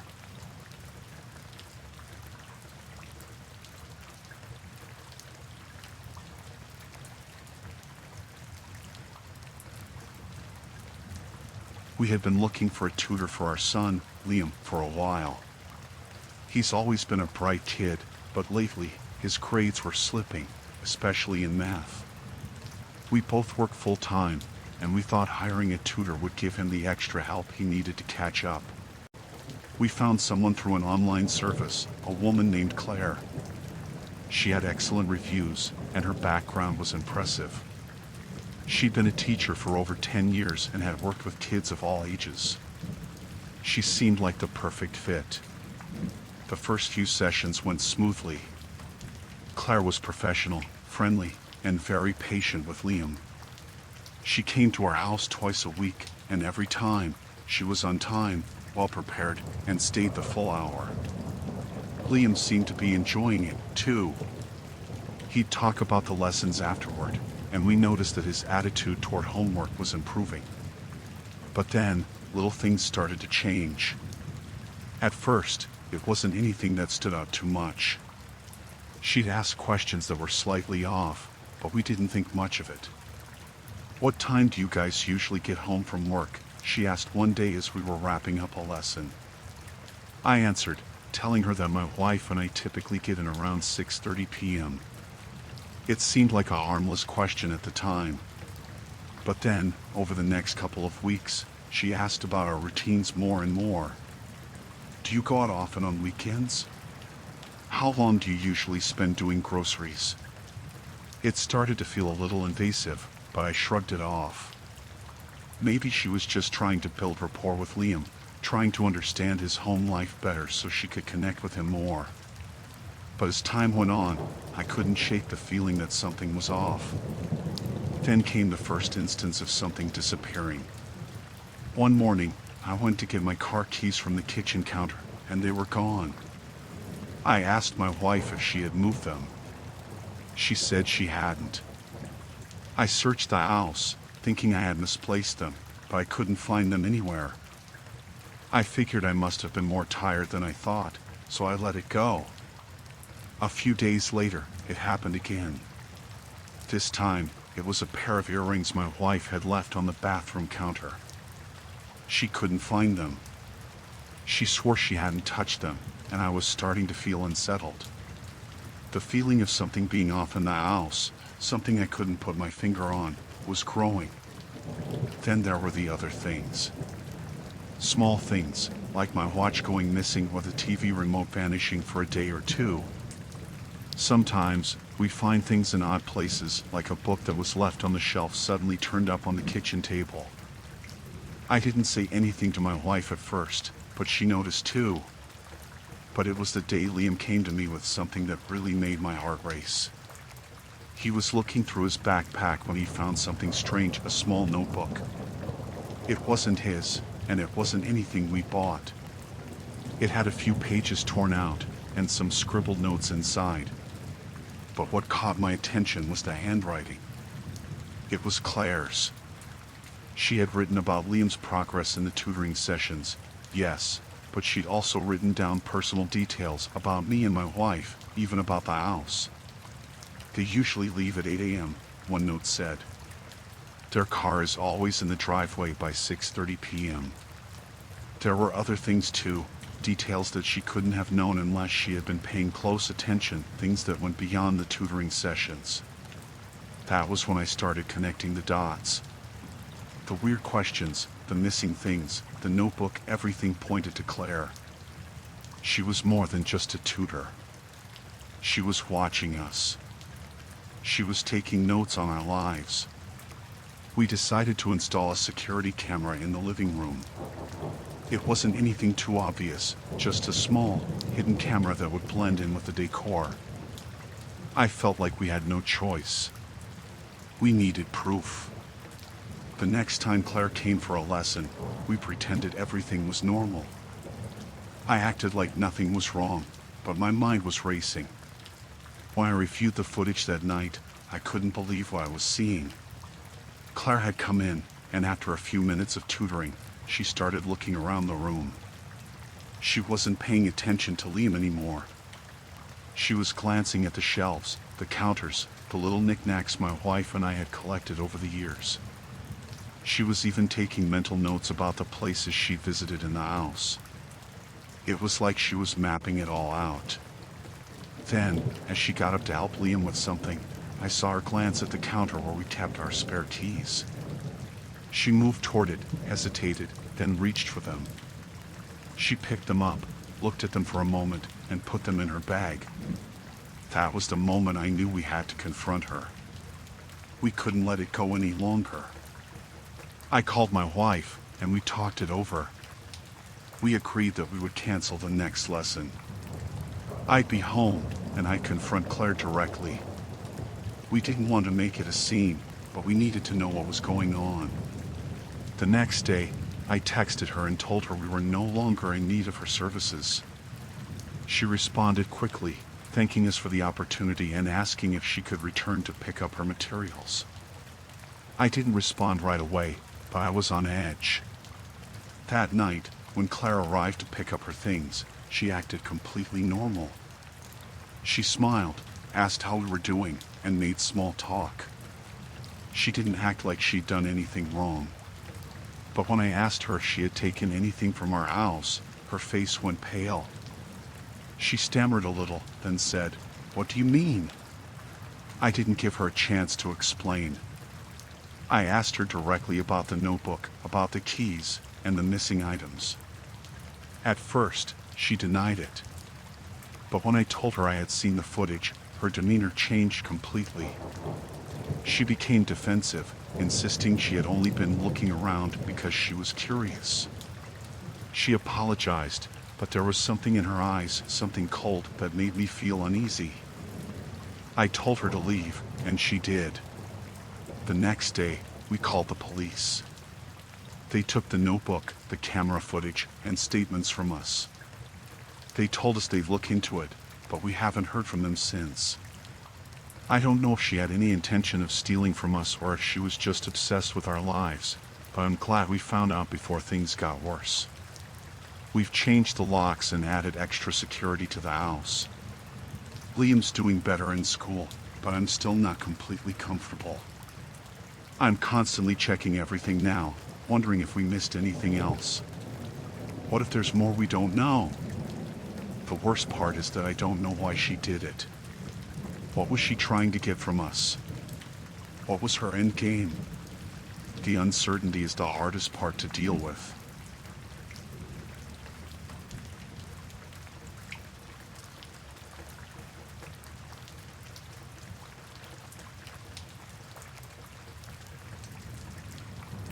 I didn't think it would be a big deal. Moving into a shared apartment to save money seemed like the most practical option. I'd been living in a cramped studio for a while, struggling to make rent on my own, and the idea of splitting costs with someone else felt like a relief. It was supposed to be temporary, just until I got on my feet, figured things out. I found the listing online, and the place seemed perfect. Affordable, in a nice neighborhood, close to work. The only catch was that my new roommate, Sarah, was someone I didn't know. But that wasn't a huge red flag. I'd seen worse situations, people meeting roommates through random ads. So, I decided to take a leap. We met for coffee before the move-in date. She seemed friendly enough, quiet, a little reserved, but not in a way that made me uncomfortable. She worked from home, which was nice because it meant we didn't have to coordinate schedules around who would be using the bathroom in the morning. I liked the idea of having a steady, calm presence in the apartment. The first few weeks went by without issue. We exchanged small talk when we crossed paths in the kitchen, shared the occasional meal, and otherwise respected each other's space. She'd occasionally ask if I wanted to join her for a walk or watch a movie, but I was always too tired or busy.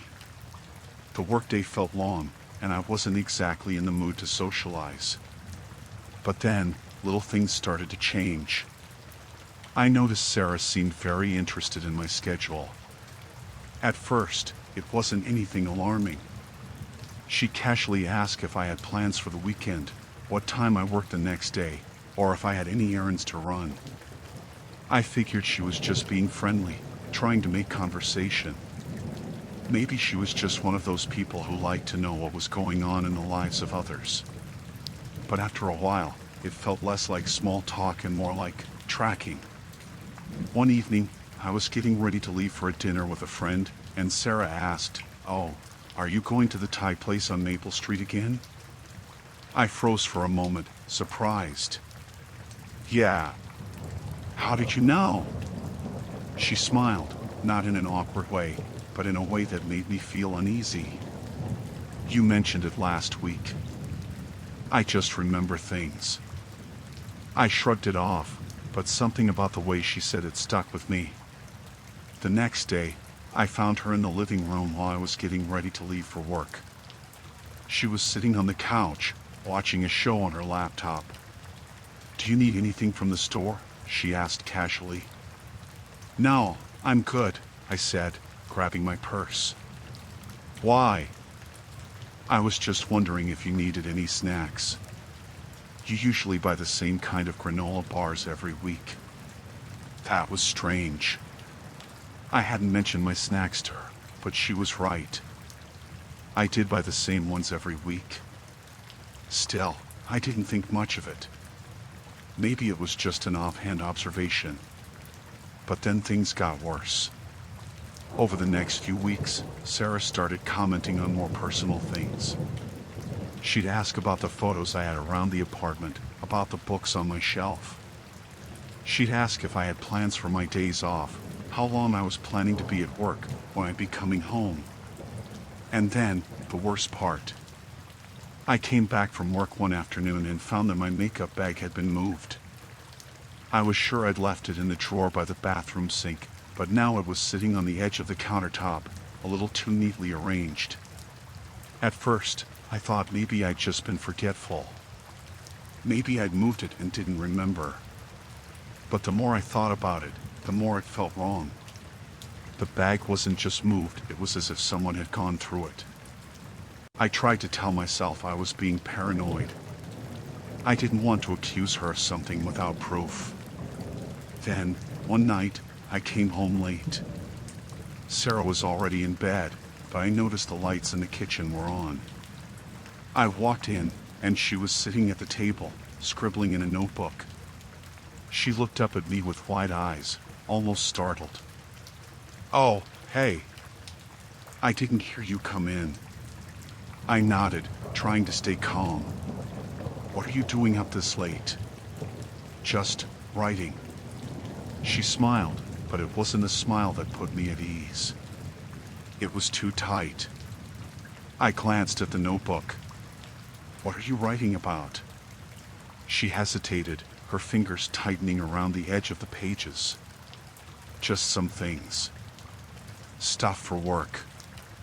I didn't press it any further, but the whole interaction felt off.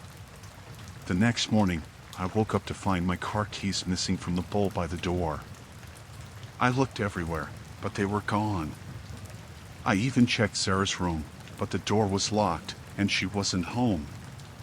It took me a few hours to find them, tucked into the pocket of the jacket I had left hanging on the back of the chair in the kitchen.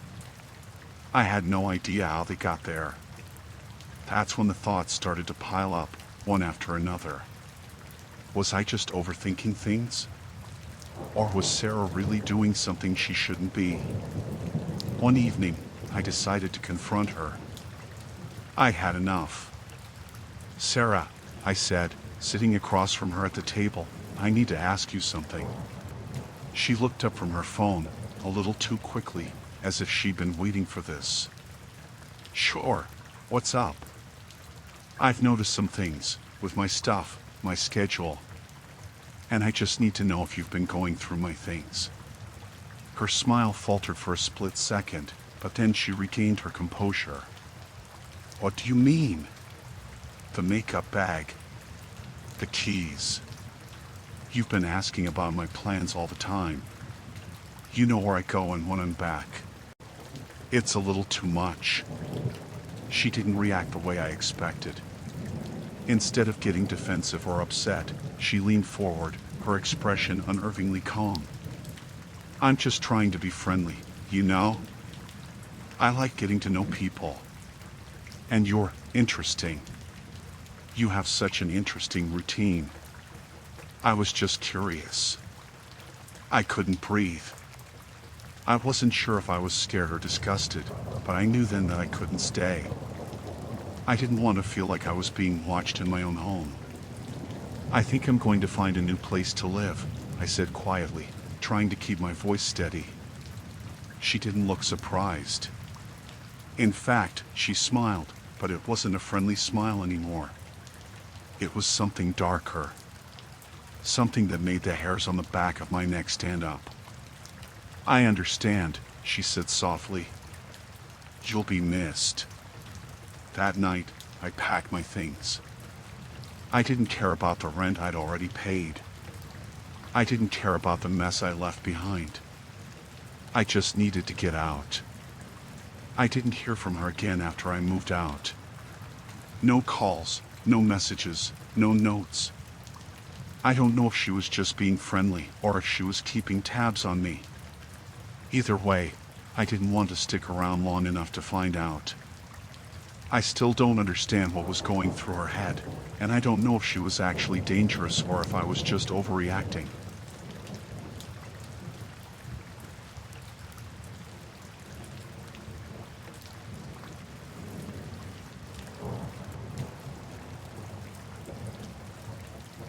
It started off so innocently.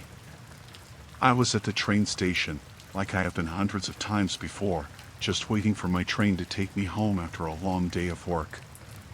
The platform was quiet, just me and a few other commuters scattered around, all lost in our own thoughts, probably all just waiting for the end of the day.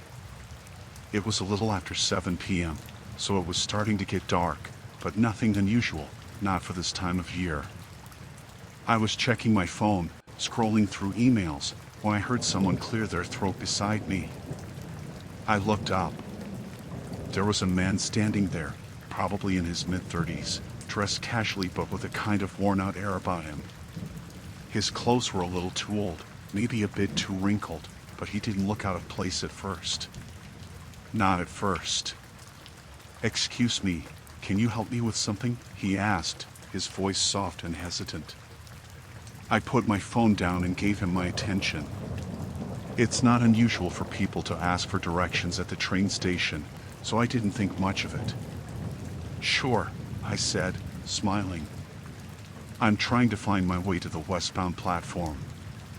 "I'm new here, and I'm not exactly sure where to go," he explained, glancing around nervously as though he wasn't entirely sure where he was.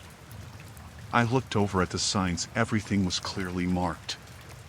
It's a pretty straightforward station, so I figured I could help him out. "Oh, it's not far. You just have to take the escalator to the next level, then go left. It's right there." "You can't miss it," I said, pointing toward the stairwell. He nodded, but then he lingered a little too long, his gaze shifting between the signs and me. "Right. I thought it was down this way," he said, almost to himself. He took a half step in the direction I pointed, then stopped and looked back at me. "Are you sure?" I could have sworn the westbound platform is further down this way. I glanced down the platform. "No, I'm pretty sure. It's just down those stairs, then to your left." I smiled again, trying to be polite. I didn't want to be rude, but I really just wanted to get back to my phone and finish what I was doing. But the man didn't move. Instead, he took a small step closer to me, just enough that it was hard not to notice. "I'm sorry, I've been walking around here for a while and I think I'm a little lost," he said, his voice suddenly sounding uncertain, almost like he was unsure whether he should continue the conversation. At this point, I started to feel a little uncomfortable. There were plenty of people around, but the platform was starting to feel quieter, like people were fading into the background. I glanced over at the far end of the station and noticed that the majority of the crowd was already leaving. Their trains had arrived. I forced a smile, trying to be patient. "Like I said, it's just down the escalator," then laughed. "If you don't see the sign for westbound trains, just ask one of the station agents. They'll help you out." The man nodded slowly, but instead of moving toward the escalator, he took another step closer. A little too close for comfort. He wasn't exactly invading my space, but it felt like he was. I took a small step back, hoping that would signal him to go. But instead, he said something that made my stomach drop. You know, it's a little confusing, all these different platforms. There's a quieter spot further down, past the westbound sign. It's more private there. I froze. For a second, I didn't know how to respond. The way he said private felt all wrong. My mind immediately went to places I didn't want to think about. The station wasn't large, and while I didn't think it was dangerous, there were definitely places where you could be alone, out of sight from other commuters. I don't think you need to go that far, I said, trying to keep my voice steady. The westbound platform is right there. You don't have to go anywhere else. He gave me a half smile, but it didn't reach his eyes. It wasn't the smile of someone just trying to be friendly. It felt forced. But what if I want to avoid the crowd? He asked, his tone a little too casual. I just need to take a break. It's a long day, you know? It's quiet down there. I didn't like how this conversation was going. Something in my gut told me this wasn't a normal interaction. I felt a twinge of anxiety, but I tried to ignore it. I don't think it's worth it, I said, hoping my voice would convince him to drop it. You're already here. The train is coming soon. Just take the escalator, and you'll be fine. He stepped a little closer again, his voice lowering as he spoke. It's not far, you know. Just a few steps down the hall. No one really goes that way. My heart started racing. I had this growing sense that something wasn't right. He was trying to steer me away from the main platform. He kept talking like it was nothing, but I wasn't stupid. I could feel it, the way he was pushing for me to go somewhere I didn't want to. I really don't think you should, I started, but before I could finish, his tone shifted. You should come with me. It's better if you just come with me, he said, the words dripping with something cold, something that felt like a threat. I didn't wait to hear more. My body went into automatic mode, and I turned quickly, walking toward the nearest exit. I could feel his eyes on my back, but I didn't dare look behind me. I reached the end of the platform where the station agent was sitting in a small booth, and I quickly slipped inside, standing there until the doors of the train finally opened. I glanced over, and sure enough, the man was still there, lingering near the escalator, his eyes fixed on me. I didn't board the train until I was sure he wasn't following me. He never did get on, but I couldn't shake the feeling that something wasn't right about that encounter. When I got home later that night, I found myself double-checking every lock and every light. I couldn't stop thinking about how he tried to coax me toward that secluded spot, how he'd used that almost insistent tone, as if I was supposed to follow him without question. And maybe it was nothing. Maybe I was just overthinking it. But I know one thing for sure, I'll never be that trusting again when someone asks for directions.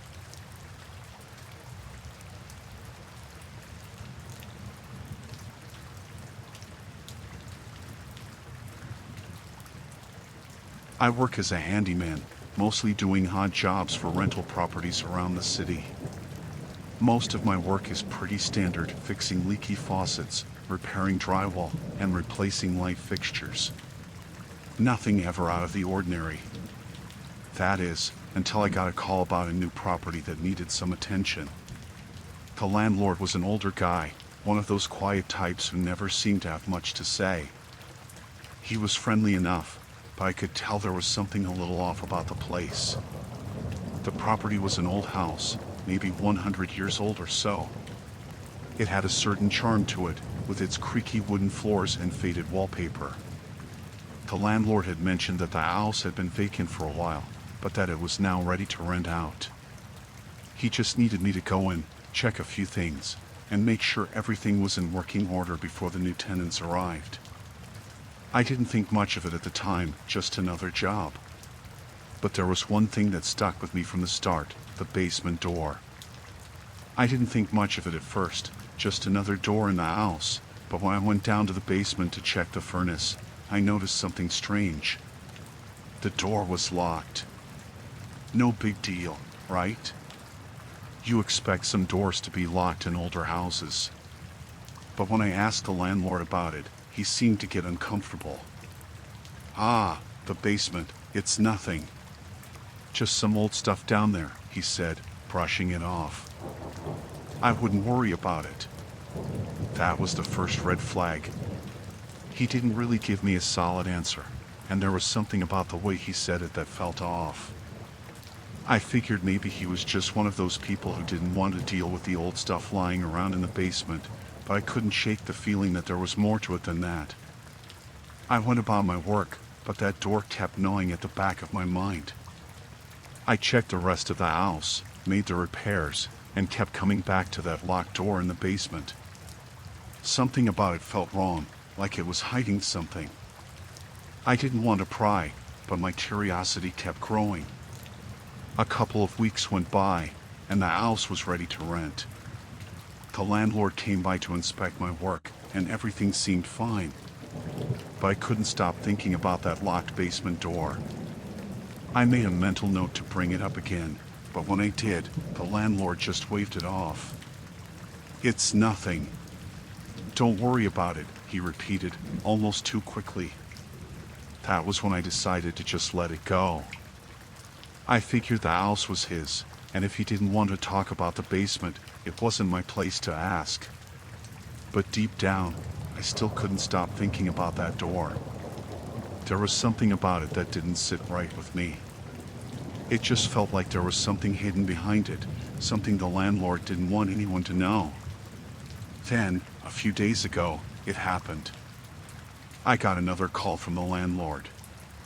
He needed me to come by the house to fix a couple of things, nothing major, just a few minor repairs. I was there working when I noticed that something was different. The basement door was no longer locked. The lock was broken. I'm not sure when it happened, but the door was now wide open. I stood there for a second, unsure of what to do. I didn't want to go down there. I had never been down there before, and the thought of it made my stomach turn. But at the same time, I couldn't resist. Something inside me told me I needed to see what was behind that door. I grabbed a flashlight from my toolbox and headed down the stairs into the basement. The air was damp, and the smell of mold hit me immediately. The basement was dark, just a faint light from the staircase casting shadows on the walls. I stepped forward, scanning the room with my flashlight. The space was filled with old furniture, boxes, and what looked like a bunch of junk, nothing too unusual for a basement. But then I heard it. At first, I thought it was just the house settling, the floorboards creaking, but then I heard it again. A soft sound, almost like a whisper, coming from the far corner of the room. I froze, holding my breath. The air felt colder, and the hairs on the back of my neck stood up. I took a few cautious steps forward, my heart pounding in my chest. As I got closer to the corner, I could hear the sound more clearly now. It wasn't a whisper. It was breathing. Slow, heavy breathing. My heart skipped a beat. I turned my head slowly, scanning the dark corner of the basement.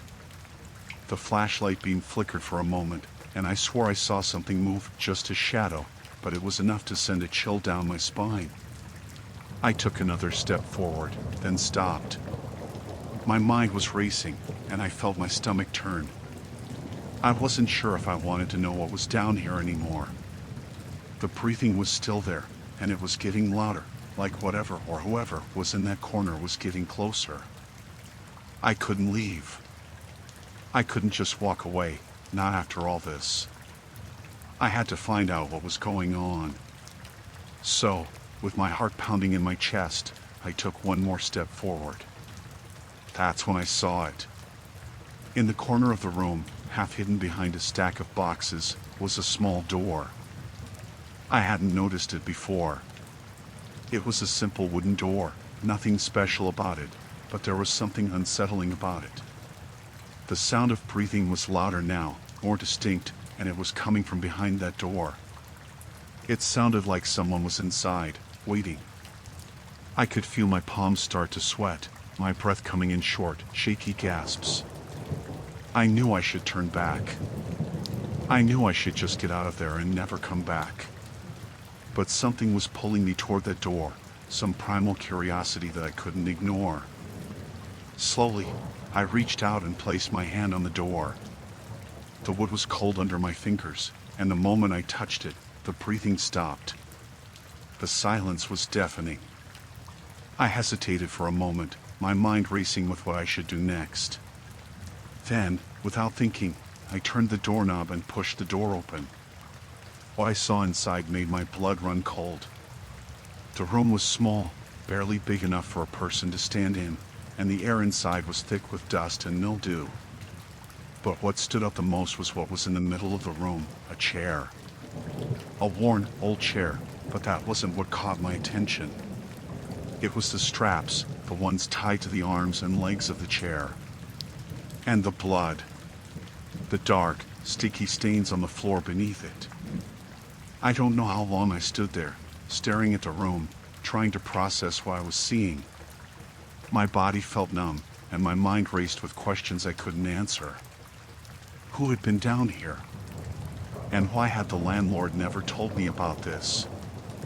Then, from behind me, I heard the creak of the basement door. Someone was coming down the stairs. I turned, my heart racing, the flashlight clutched in my hand like it was some kind of weapon. But the basement was empty. The door was closed. My stomach twisted as I realized that whoever or whatever had been in that basement with me wasn't gone. It was still there. And it was watching me.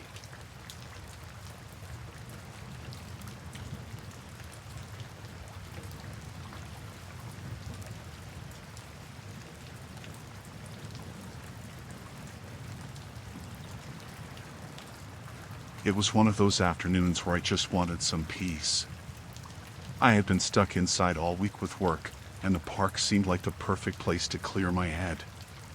There was a bench by the duck pond I always liked. It was quiet, shaded, and far enough from the playground that I wouldn't be bothered by kids running around. I was sitting there, just watching the water ripple and the ducks glide around. A couple of them were bickering over a crust of bread someone had left behind. I remember thinking how simple their little lives were, and wishing for a second that mine felt that easy. I noticed him out of the corner of my eye before he said anything. A man, probably mid-40s, in jeans and a windbreaker that looked a bit too warm for the weather. He wasn't remarkable in any way. Average height, average build, short hair. If I passed him on the street, I wouldn't have thought twice. He was carrying one of those reusable coffee cups and had a newspaper tucked under his arm. "Nice day, huh?" he said as he walked up. I nodded. "Yeah, it's great." I expected him to keep moving, maybe head to one of the other benches, but instead, he gestured to the empty spot next to me. "Mind if I sit?" It felt rude to say no, so I scooted over a little, even though there was plenty of room. He sat down and set his coffee on the ground next to his feet. For a minute, he just stared out at the water, and I thought maybe that was the end of it. "You come here often?" he asked after a while. "Sometimes," I said. "It's a nice spot." He nodded, like he was agreeing, but then he turned to look at me. "I don't think I've seen you here before. You live around here?" The question caught me off guard. Something about the way he asked felt too direct, but I didn't want to be rude. "Yeah, not far," I said, keeping it vague. "Nice. This area's quiet. Safe." "I live a couple blocks over myself," he said. "It's rare to see new faces. Most people stick to their routines, you know?" I didn't respond, hoping that would end the conversation, but he wasn't done. "So, what do you do for work?" he asked. The question made me uncomfortable. It wasn't the kind of thing you'd ask a stranger sitting in a park. I shrugged, trying to brush it off. Nothing exciting, I said. Just office stuff. Office stuff, huh? Like accounting? IT? Something like that, he pressed, like he wasn't satisfied with my answer. I glanced at him, and he was watching me closely. I could feel my pulse pick up, but I tried to stay calm. Just general admin stuff, I said. Pretty boring. He nodded slowly, as if he was filing the information away. Boring's not so bad, he said. Better than stressful, right? I didn't reply. I just wanted him to lose interest and leave, but he didn't. You live alone? He asked suddenly. That's when alarm bells started going off in my head. The question was too personal, too intrusive. I forced a small laugh, trying to deflect. Why, you ask? He smiled, but it didn't reach his eyes. Just making conversation. You seem like someone who enjoys their space, that's all. I didn't like the way he was looking at me, like he was trying to read my thoughts. I stood up, pretending to check my phone. Well, I should get going. Have a good day. As I turned to leave, he stood up too. Hey, no need to rush off. I didn't mean to bother you, he said. I'm just a friendly guy. I forced a polite smile, even though my heart was racing. It's fine. I just have somewhere to be. He stepped to the side, casually blocking the path. You're sure? I feel bad if I made you uncomfortable. That wasn't my intention. You didn't, I lied, trying to sidestep him. He didn't move right away, but then he stepped back and gestured for me to go. All right, well, maybe I'll see you around again. I walked away as calmly as I could, but as soon as I was out of sight, I picked up my pace. My mind was racing, trying to make sense of the encounter. Was he just a lonely guy looking for conversation, or was there something more to it? The way he asked those questions, the way he watched me, it didn't feel right. I kept glancing over my shoulder, half expecting to see him following me. When I reached the street, I stopped and looked back toward the pond. He was still there, standing by the bench, watching me. He didn't wave or say anything, but the fact that he was just standing there, not sitting, made my skin crawl. I hurried home, locking the door behind me as soon as I got inside. For the rest of the day, I couldn't shake the uneasy feeling. I started double-checking my locks before bed and avoiding that park altogether. Maybe I was overreacting, but I didn't want to find out the hard way that I wasn't.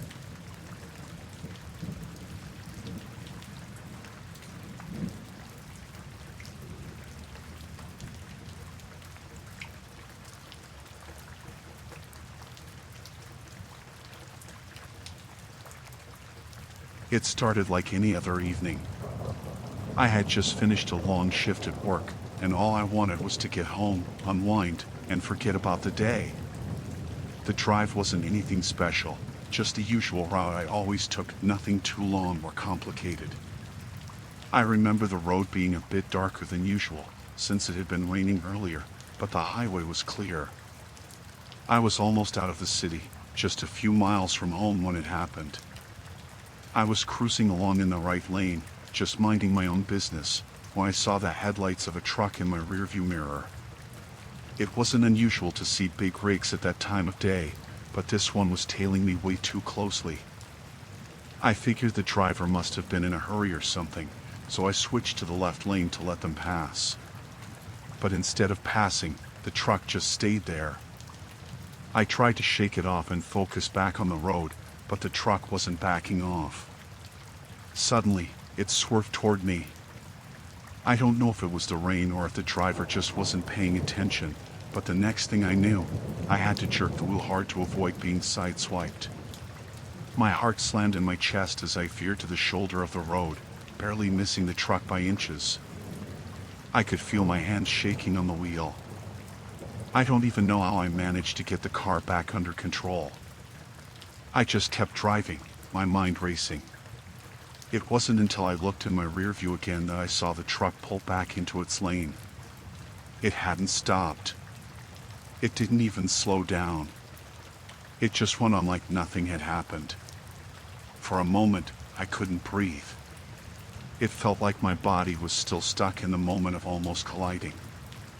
I kept checking the rear view, but the truck had disappeared. I kept my speed steady the rest of the way home, making sure I didn't look like I was being followed. The next morning, I didn't think much of it.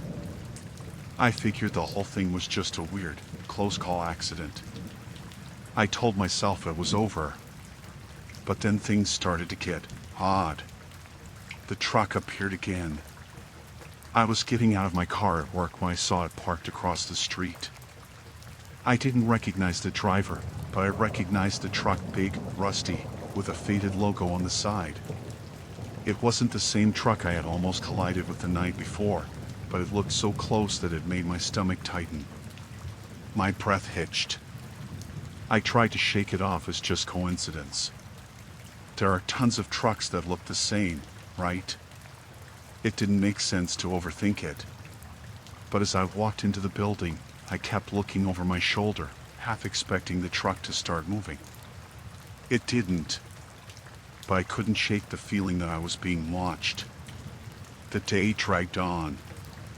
I tried to focus, but I kept thinking about the truck. It was almost like my mind wouldn't let it go. The whole time I was in the office, I couldn't stop checking the windows, expecting to see it parked out there again. When I left for lunch, the truck was gone. I took a deep breath, thinking maybe it really was just a coincidence after all. That night, I got home late again. The rain had come back, and the road was slick. I pulled into my driveway, and then I froze. The truck.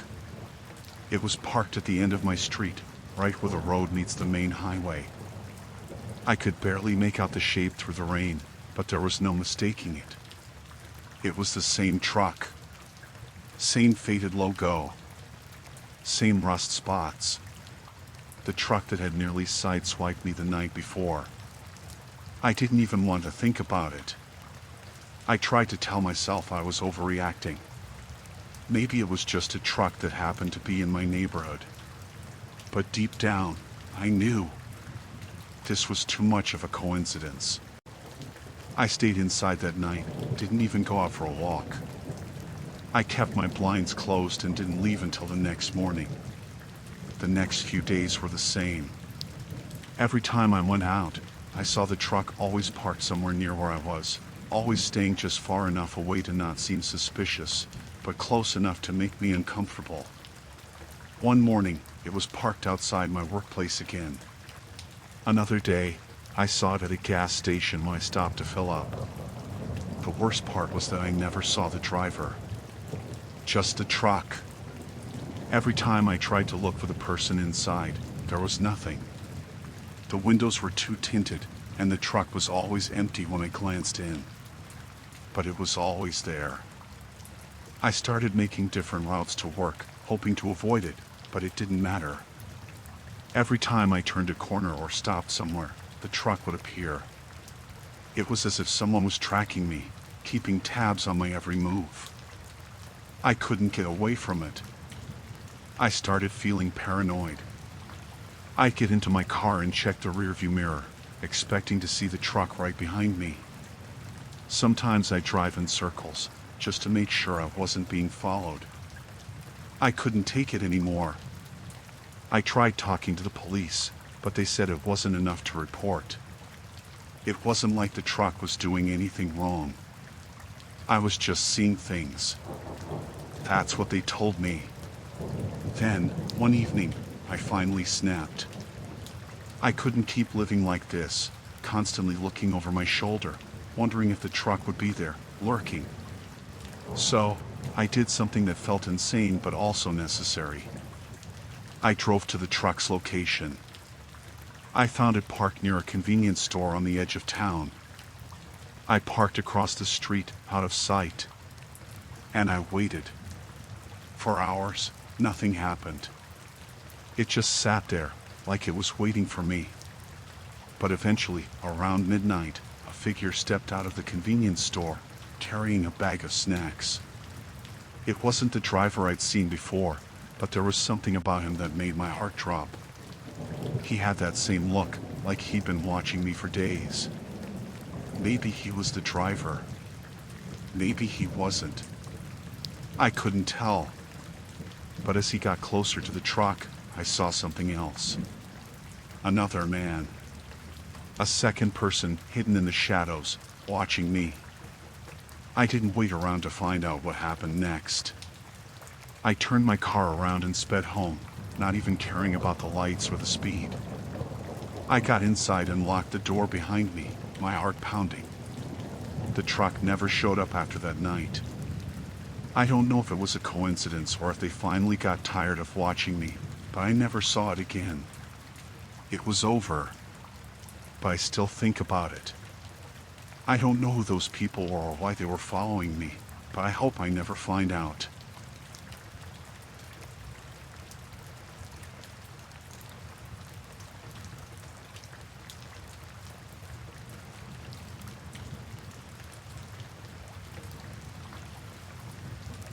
It happened a few months ago, but I still think about it almost every day. I'm a college student, and I've been babysitting for a while to make some extra money. One evening, I got a call for a regular babysitting job. The family I usually worked for lived in a nice neighborhood, so I wasn't worried about the safety of the place. I arrived, met the parents as usual, and they left for their dinner date.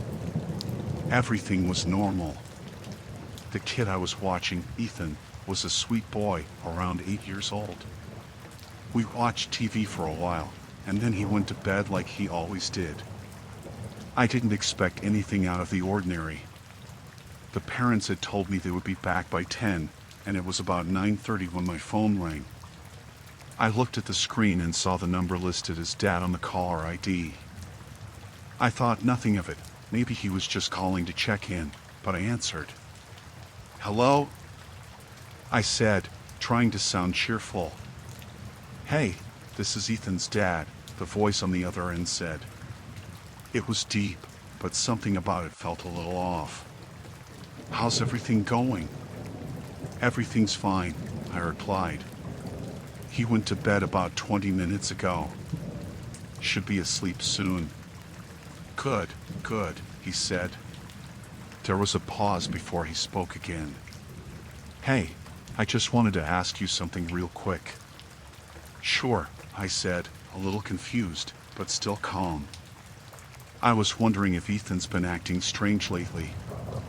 Maybe, more quiet or distant. Has he been doing anything unusual? I was a little taken aback by the question. I mean, Ethan was a quiet kid, but I hadn't noticed anything out of the ordinary. "No, not really. He's been fine. Just like usual." "Okay," he said, sounding a little too relaxed. "That's good to hear. How's the house? Everything all right?" "The house is fine," I said, starting to feel a little uneasy. "Nothing wrong with it." Another pause, longer this time. The man's voice dropped, and he asked, "Have you checked the locks on the doors?" I felt a cold chill run down my spine. I knew I had locked the door when I got in. In fact, I'd even checked again when Ethan went to bed just to be sure. "Yes, the doors are locked," I said, trying to sound normal. "Everything's fine." Okay, just making sure. You never know with these things." The conversation was starting to feel a little strange, like he was asking me about the house as if he was trying to make sure something was still in place. My mind started to race. Why was he asking these questions? Was it just concern, or was there something more going on? Is Ethan okay? I asked, trying to bring the conversation back to him. I mean, why are you asking about all of this?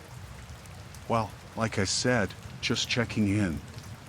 Just want to make sure everything's all right, he replied. There was something about his tone that felt off, like he wasn't being fully honest. Okay, well, everything's fine here, I said, trying to cut the conversation short. I was about to hang up when he spoke again, his voice a little quieter now. Listen, he said, lowering his voice. I'm gonna be home in about 10 minutes. But I need you to do something for me before I get there. I didn't like where this was going. What's that? Check the windows, he said. Make sure all of them are locked. Every single one. My heart began to pound in my chest. I told myself it was probably nothing, that maybe he was just worried because it was late. But it felt too strange. I didn't want to make a scene, but I felt the urge to end the call. Still, I didn't want to seem rude. Okay, I'll check them, I said, trying to stay calm.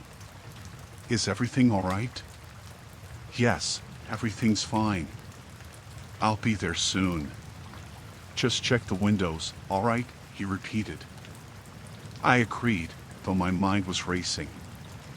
I was starting to feel paranoid, but I got up and began walking around the house. I checked the windows in the living room, the kitchen, and the dining room, making sure they were locked. I moved through the house quickly, my heart hammering in my chest. When I checked the last window in the back, I froze. There was something off about it. It was locked, but the curtain was slightly pulled back, just enough to see someone standing on the other side of the glass. My breath caught in my throat. I couldn't tell who it was, but they were standing still, just staring at me through the window. I quickly pulled the curtain back into place, my heart pounding in my chest. My hand shook as I pulled my phone out again to call the police, but before I could do anything, my phone rang once more. The number on the screen read Dad. I took a deep breath before answering, trying to sound calm. Hello?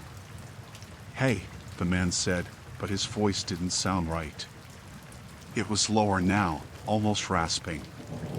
You checked the windows, right? I didn't know what to say. My mind was racing. The person standing outside couldn't have been the father, could it? The voice on the phone didn't match what I heard outside. Yeah, I checked, I said, trying to sound confident. But the truth was, I was terrified. Everything's fine. There was a long pause on the other end of the line, and then he said, You sure? Yeah, I replied, my voice shaking. I'm sure. I'll be home soon, he said. Just don't let anyone in, okay?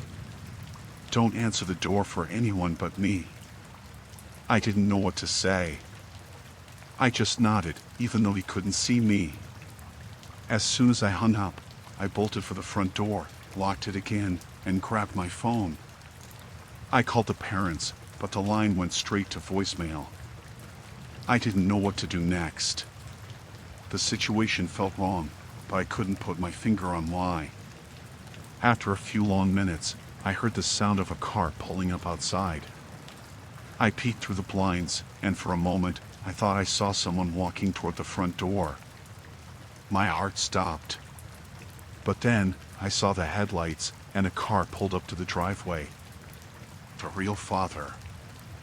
I felt the tension leave my body as I unlocked the door and opened it. Everything all right? He asked, walking in. I didn't know what to say. I wanted to tell him about the call, about the man on the phone, but I didn't. It was just too weird. He looked at me curiously but didn't ask any more questions. I didn't babysit for that family again. I couldn't shake the feeling that someone had been watching me, or worse, pretending to be someone else. I still don't know what happened, but I didn't feel safe in that house after that night.